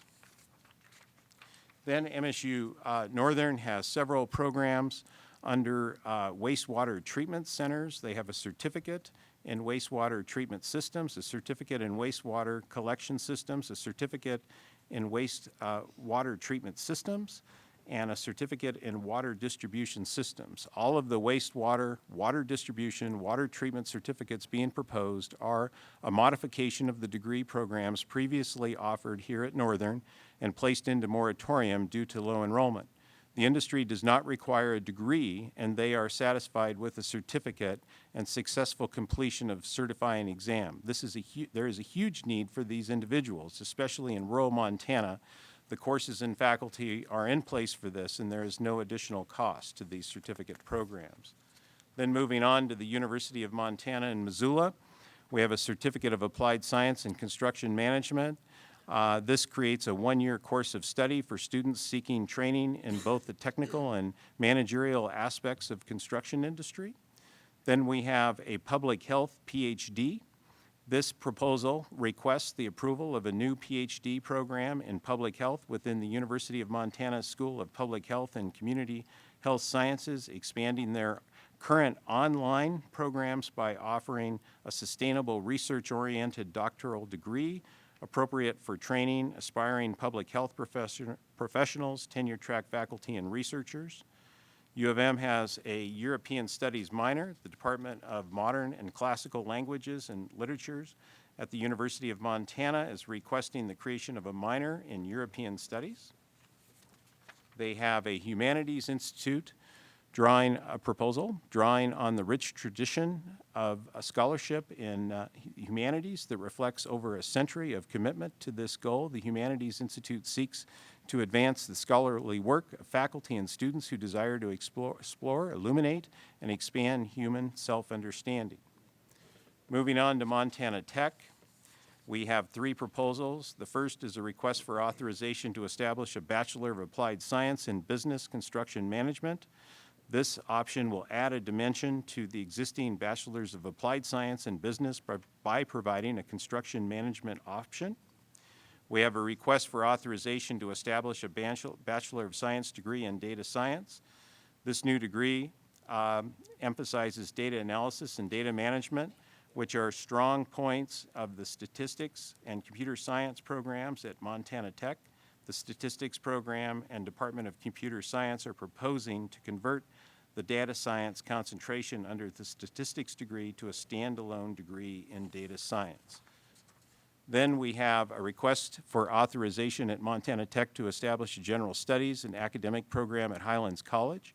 As a result of College Now, the college is developing a more comprehensive 2-year mission at Highlands College to focus on its transfer function and the Associate of Science degree, with the Associate of Science degree. And then finally, Western has proposed a collaborative effort between biology and mathematics department to revise the BS in biology and add a new BS in ecology. This revision complements existing programs at the University of Montana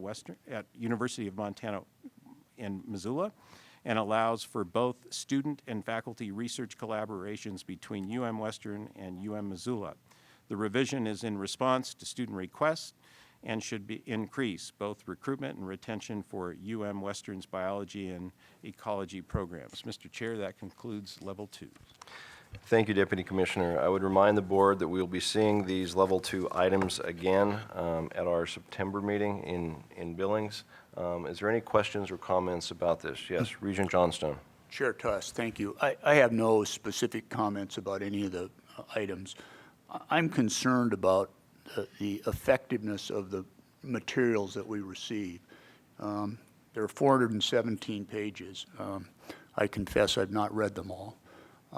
But I would like to encourage the Commissioner's office to consider whether there is a better, more effective, shorter, user-friendly format that they can prepare for the Regents and frankly the public that would allow us to understand the critical issues, the important issues, the things that we ought to be considering relative to these items, because I find the current format to be very difficult to get through to really identify what's important. So, Thank you, Regent Johnstone. I know that that's been an issue that you've raised previously with the board, and I know that the Commissioner has been part of those conversations, and it's my understanding that the OCHI will be looking at revising this for future board meetings to encapsulate those 400 and however many pages into something a little bit more user-friendly. Thank you. Additional comments? Deputy Commissioner. Mr. Chair, members of the board, Regent Johnstone, you're absolutely right. And we had that conversation just a few days ago in the Commissioner's office. And the current level 2 forms have basically been as they are for over 15 years. So we are going to be revisiting those over the summer. and I'm not necessarily challenging the forms of the materials you get. I'm questioning whether or not there's a way to provide us a more summarized user-friendly edition. Thank you. Additional questions or comments?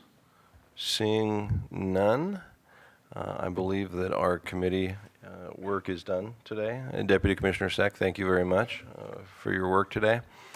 We are now going to take a 15-minute break. Thank you. Okay, let's begin our meeting.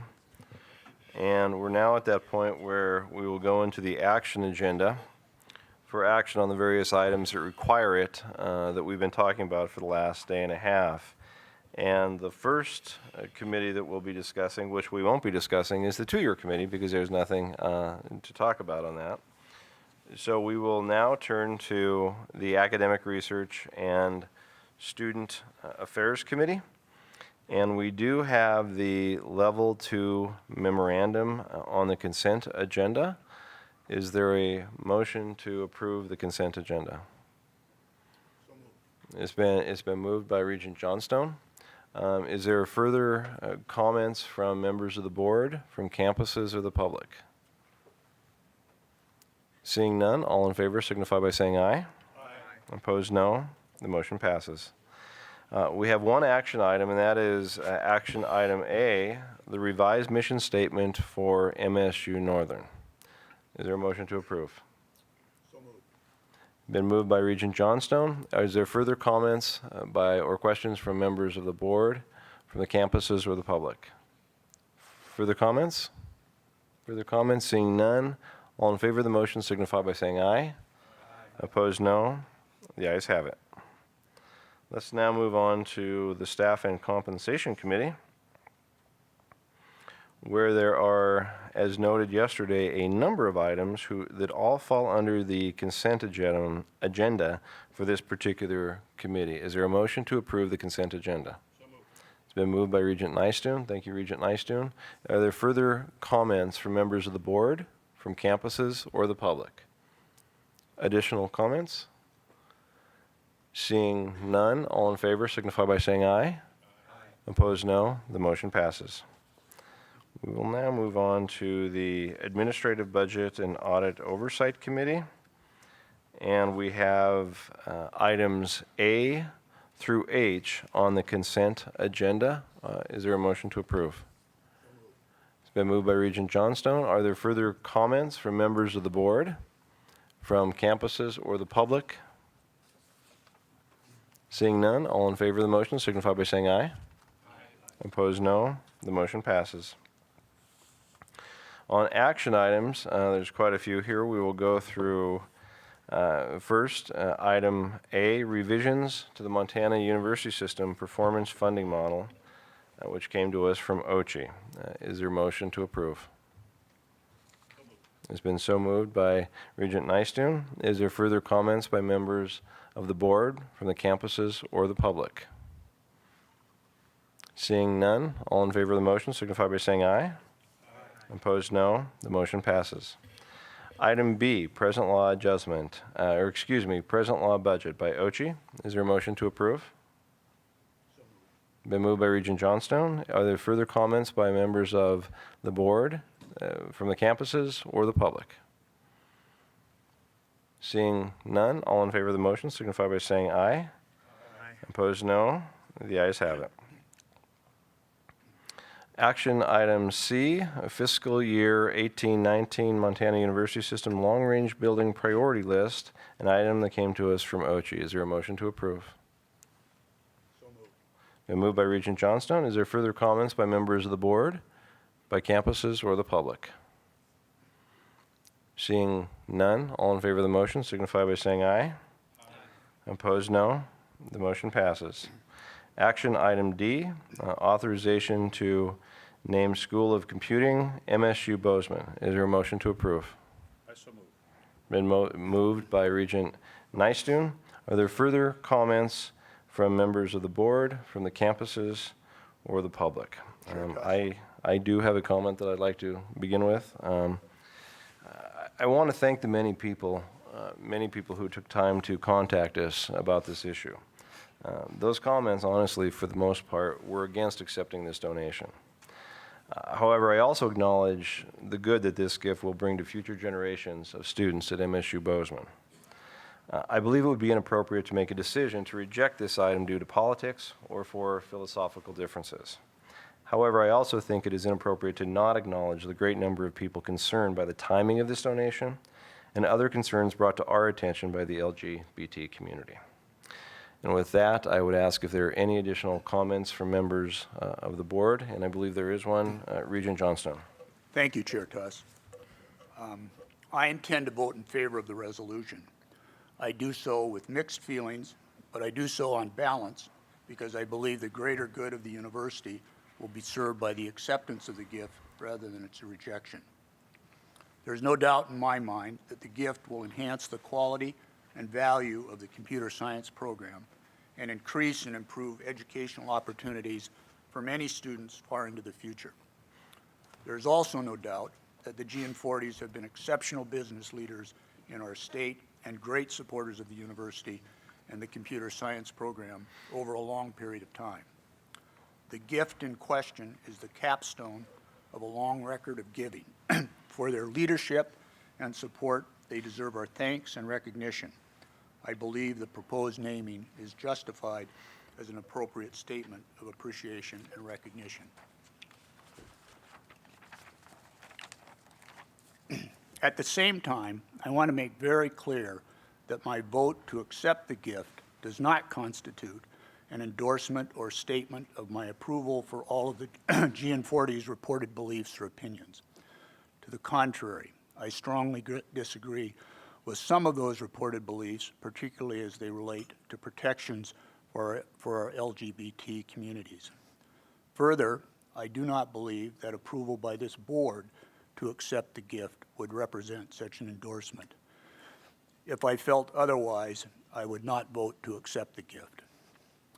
President Cruzado has assured us that there is nothing in the gift contract or the manner in which the gift will be administered or the school will be managed that conflicts with or will compromise the university's rules and policies relating to the non-discriminatory treatment of all students and members of the university community.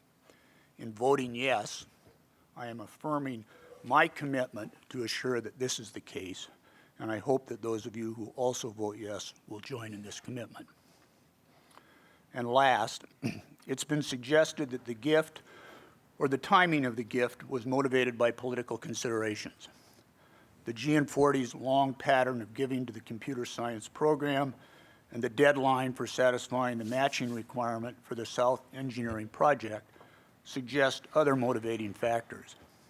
Regardless, however, I do not believe the regents are the appropriate arbiters of this question. The voters of the state of Montana will have the opportunity to consider the matter to the extent they believe it's relevant, and they are the proper persons to do so. Thank you. Thank you, Regent Johnstone. Regent Hohmann.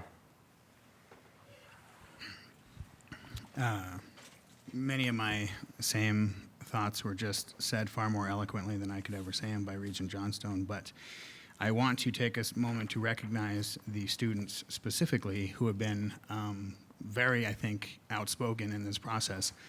I've, over the last week or two and yesterday, received a number of communications and frankly on both sides of the opinion as to whether to take the donation or not, but resoundingly far more in favor of not taking the donation. The reason for that is ideological beliefs, and I'm not a member of the Bozeman community, and I cannot speak to what has been happening there over the last few years in regards to equality. What I can say is that I'm of a generation that unequivocally will not stand by the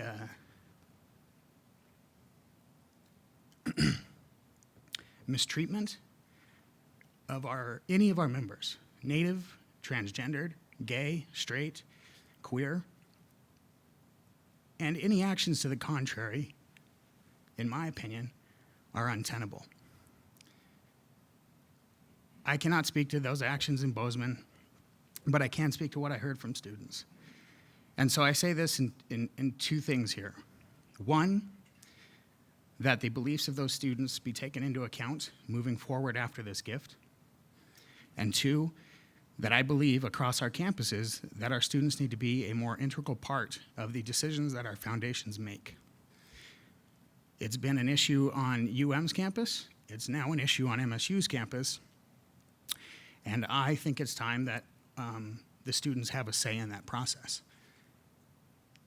Quite frankly, on the back end of these decisions, after donations have been accepted or have been offered, when we're this far along in the process, student voices are still important, but cannot be given the full weight. I'm going to vote to accept this gift, and it is with a great deal of confliction. But by and large, because I don't think we live in a time or in a state where we can not accept such a large and generous gift. And regardless of ideologies, the gift is generous, incredibly generous, and is voluntary. And I think I would be remiss to deny generations of students, LGBTQ or otherwise, the benefit that they would receive from such a large gift and pursuing their education in that school. But I urge us to make the students a more integral part of this process. Thank you, Regent Homan. Are there additional comments from members of the board? Regent Nystuen?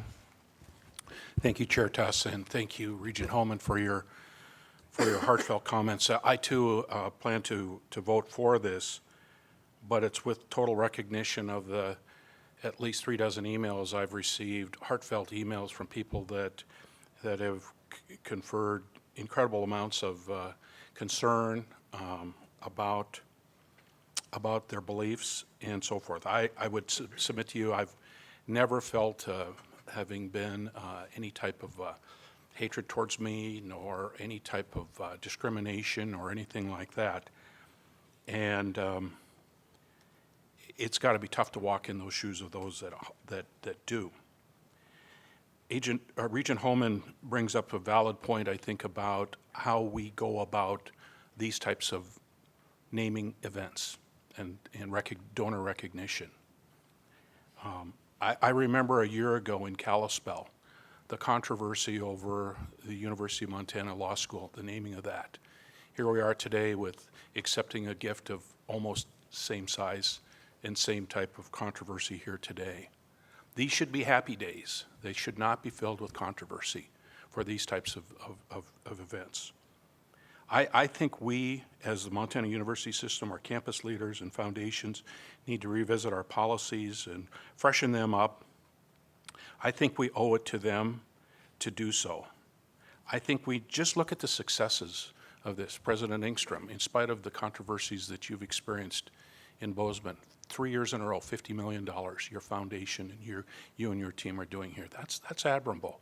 I remember back at Flathead Valley Community College, during the downturn in the economy, President Karras went out and said, we're going to do a capital campaign, raise $1.5 million in times when she shouldn't have been able to do that. But these colleges and universities and these campuses get this done every day. And I think we've let our entire organization and our donor base down by not really having a better procedures in how we do this here. If you simply Google university naming policies, and for example, Loyola, you can go out on the internet and you can see dozens of them as to how to get it done. From my vantage point, we just don't seem to have a good way to go look at this. I'm not suggesting that we have to adopt a full-blown policy with regards to this, because I know from the business world, sometimes policies they stifle opportunities, and they stifle creativity. And that's the last thing I want to see happen from our campuses and our foundations. What I'm looking for is an opportunity, perhaps we can take it up at our July strategic planning process, to maybe, I'm proposing that we form a work group, a study group, if you will, representative from maybe one of the flagships, certainly the 2 years as well, maybe a representative from their foundations, both large and small, OCHI, Regent Homan, certainly a student or two should be involved in this type of thing, as well as the regents. And I would surmise that Regent Sheehy would be interested in weighing in on this type of a group here as well. And I would you also, are correct. Yeah, and I also would be willing to, since I'm the one that's throwing this one out here, offer to take whatever leadership I could to do this, to seek best practices and some guidance for gift acceptance and institutional advancement. We've got to do it, I think, here. I'm not saying we have to form a policy, but maybe if it goes into that, ultimately, as far as where do we go here. You know, we can't anticipate every potential gift nuance that may come down the line here. We can't go to the point of putting a for sale sign on every building, every college, every program, and say this is the dollar amount that we've got for sale here at our university system. I'm not suggesting that at all. But I think if we can collaborate and communicate, we can come up with better decisions to provide a better path to make these victory days for us instead of days where the headlines are about the other things that get in the way of really recognizing the very best of what we can offer. What we can't do is allow our potential donors to say, I'm just not going to subject myself to that type of scrutiny or that type of issues I'll just donate my money elsewhere than my alma mater. And what I'd like to do is to continue to say, we've got great opportunities here at the university system, with our colleges, our universities, and especially our foundations, to be able to say, we're glad you're here. We've got a solution for you.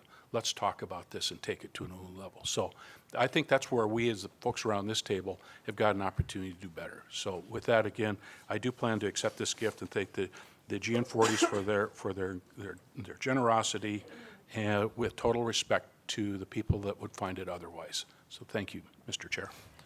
Thank you, Regent Nystuen. Are there additional comments from members of the board? Regent Lozar. Thank you, Chair Tuss. You know, I don't want to be repetitive. I think there's some heartfelt things and some strategic things that each of the Board of Regents have mentioned during this commentary. And I think where I'm at is sort of where Regent Homan is at. You know, our campuses should be a safe place for all of our students, and diversity and inclusion is very important, and it should be the pillar of all of our institutions. It should be a pillar of the Montana society. And so listening to the students yesterday, it hurt my heart. And so I'm also very, very conflicted with this decision. I have come in from the fundraising world, and I understand the processes that go through working with a donor and identifying donors and trying to be responsive to donors' interests, and also ensuring that you're following the vision of your institution. And it's a very challenging place to be when we all have our own personal opinions, and we all advocate for our own personal opinions, and we're all going to have different perspectives. And I second what Regent Johnstone said. Is I don't endorse any of the reported beliefs that were discussed yesterday from a personal level. But I do think that this gift will have some real meaning for our students for generations to come. And I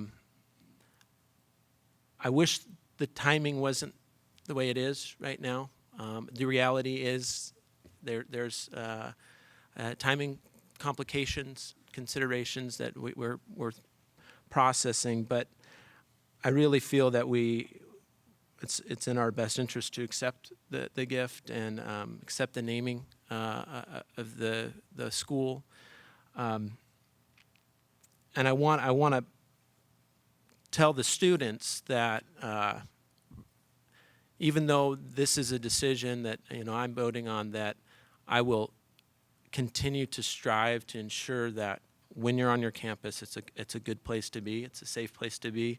It's a place that you can feel comfortable learning. It's a place you can take risks. It's a place where you can take new perspectives and learn new perspectives. And I don't think this gift is going to change that. But I think, if anything, it's risen this conversation within the university system to a higher level, and I think that's going to make the overall system stronger and better. So with conflict, I do plan on approving the resolution. Thank you, Regent Lozar. Are there additional comments from members of the board? Are there additional comments from the campuses? President Cruzado. Mr. Chair, members of the board, I want to recognize how difficult this has been for all of us, but also at the same time, remember what an important role we play as leaders in society.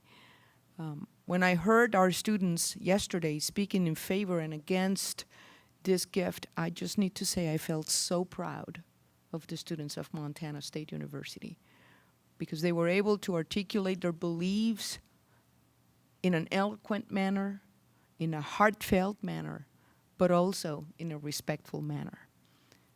When we talk about diversity, one of the most difficult things to accept, and I say this as a woman, as a Latina, the most difficult thing is to recognize that no one holds the ultimate high ground in terms of morality. Diversity is a two-way street. It's as much as tolerance as it's about acceptance. And it's one of the most difficult things to do. I wish that those students would have approached us last week when this was posted. The commissioner knows that I was very, very insistent that the item needed to be posted on the first day when the agenda went out. And I need to say that the donors fully collaborated in us meeting that, so that full transparency in accordance to our present policies was met. I think that this will leave us in a much better place, that the conversations, that the values that have been brought to the surface will illuminate how the School of Computer Science will think about allocating those resources in a manner that will strengthen not only the discipline, but Montana State University and the state as a whole.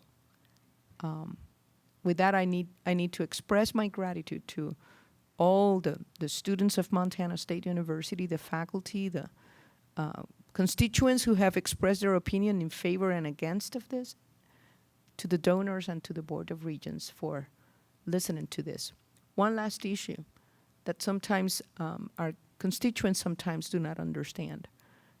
On the issue about timing, I expressed to you what was the frame of mind. It was also important for me to elevate this to the consideration to the body that has authority to determine that, to make that determination. I was not able, had I not brought that to the attention of the regents, then I would have been abrogating the authority of the regents.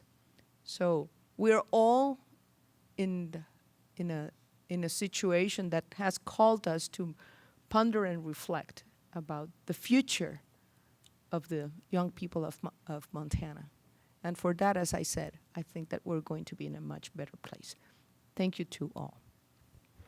Thank you, President Cruzado. Are there additional comments from campus members? Additional comments from the campuses? Seeing none, I will call for any additional public comment on this item. Is there any additional public comment on this item? Any additional public comment on this item? Do we have a motion on this? I can't recall. Amy, wait, did you move it, Bob? Yeah, we do have, I think we do have a motion from Regent Nystuen.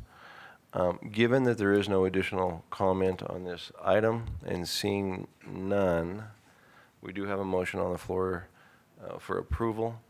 All in favor of the motion signify by saying aye. Aye. Opposed, no.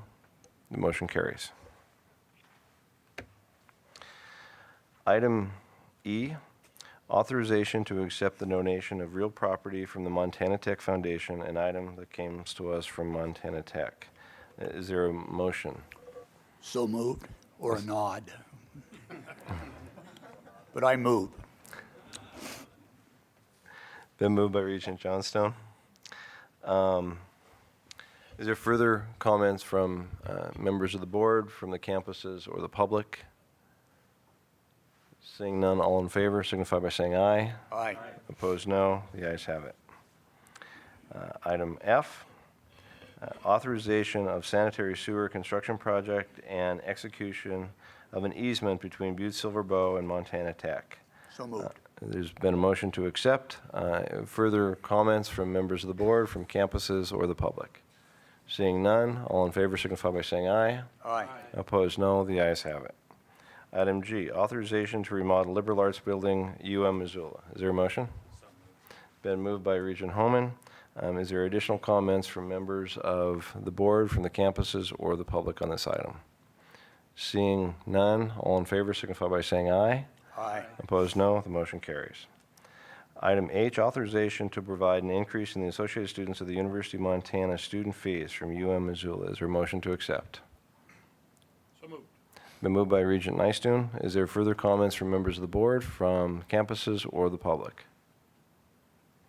Seeing none, all in favor of the motion signify by saying aye. Aye. Opposed, no. The motion carries. Item I, authorization for student activity fee increase, radio fee change, MSU Northern. Is there a motion to accept? Regent Lozar made the motion. Is there additional comments from members of the board, from campuses, or the public? Seeing none, all in favor signify by saying aye. Aye. Opposed, no. The motion carries. Item J, authorization for acknowledgement by the Board of Regents for the Department of Administration's purchase of 3 vacant lots from the City of Great Falls, brought to us by Great Falls College, MSU. Is there a motion to accept? It's been moved by Regent Homan. Is there further comments by members of the board, by campuses, or members of the public? Seeing none, all in favor signify by saying aye. Aye. Opposed, no. The motion carries.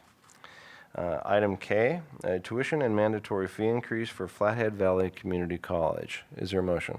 So moved. Been moved by Regent Nystuen. Is there further comments by members of the board, by campuses, or the public? Seeing none, all in favor of the motion signify by saying aye. Aye. Opposed, no. The ayes have it. Item L, fiscal year 2017 tuition and mandatory fee rates, Dawson Community College. Is there a motion? So moved. Been moved by Regent Johnstone. Is there further comments by members of the board, by campuses, or the public? Seeing none, all in favor of the motion signify by saying aye. Aye. Opposed, no. The motion carries.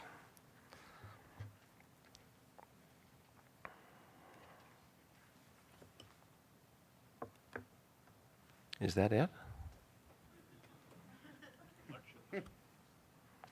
Okay, well, our committee action is, I thought we had one more committee, I'm sorry. Our committee action, But of course, it never does anything. that's what I was thinking, the other committee.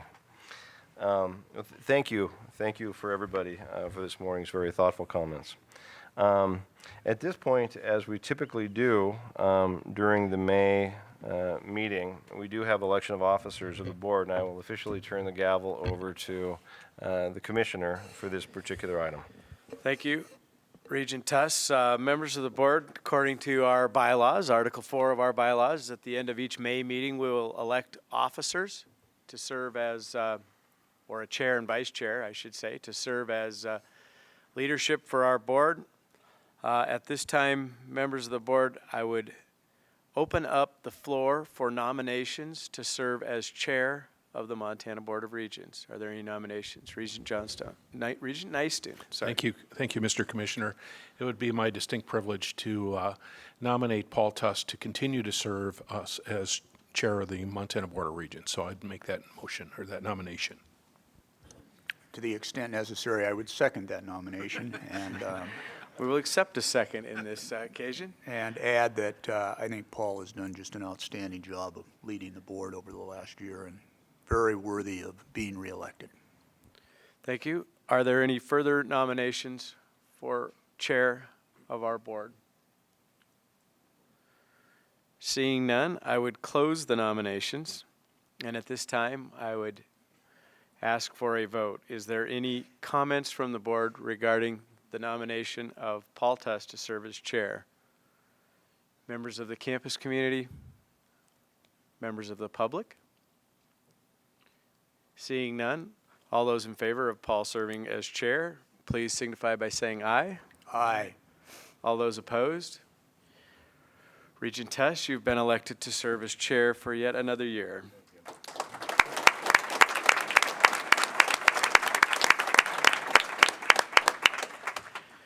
Members of the board, at this time, I would open up the floor for nominations to serve as vice chair of the Montana Board of Regents. Thank you, Mr. Commissioner. It'd be my distinct privilege to nominate again our Vice Chair, Fran Albrecht, who's, I know, watching us on TV right now and convalescing in her home in Missoula from knee surgery.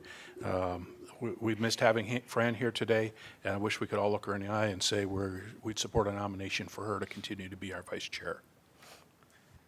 Thank you, Regent Nystuen. Regent Johnstone. I would second that motion as well. Thank you, Regent Johnstone. Are there any further nominations to serve as vice chair? Further nominations? Seeing none, then, I would close the nomination for vice chair, and I would ask if there is any further comment from members of the board on the nomination in front of you for Fran Albrecht to serve as vice chair. Is there any comment from the campus community? Dean Wolf, you can't be waving at the crowd if you don't want to speak. This is like an auction. You can't just...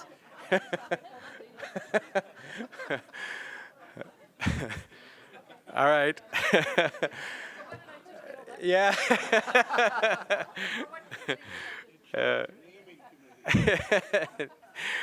Is there any public comment? Any public comment? Seeing none, all those in favor of Regent Albrecht serving as vice chair for the upcoming year, please signify by saying aye. Aye. All those opposed? Regent Albrecht has been re-elected to serve as vice chair for the following year.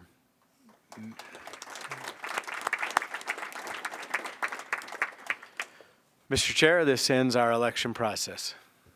Thank you for taking us through that process, Commissioner, and certainly thank my fellow regents for that. I'm humbled to serve in this role. This is a wonderful board. It truly is one of the things I look forward to in my life, and thank you for that vote of confidence. At this point, I would open it up one more time for public comment. We always have public comment at the end of our meetings as well for anything that members of the public or anyone would like to come up and talk about at the podium. Once again, I will call for public comment. Is there any public comment? Seeing none, I'm about to adjourn this meeting. However, I do want to remind everybody that as part of this meeting, I believe in about a half hour, there will be a groundbreaking event for the new diesel technology building. And Chancellor Kegel, could you give us directions on where that's going to be? Yeah, from this location, if you go down, actually, if you leave the building, go to the left, and then go down the pathway, it's right to the right of the sub. So where we were having lunch and breakfast at the food court, it's the building just beyond that. And we're set up out in front of it, so you'll see the podium just right there. Thank you, Chancellor Kegel. And once again, thank you to you and your team for putting on a wonderful Regent meeting here. This has been great.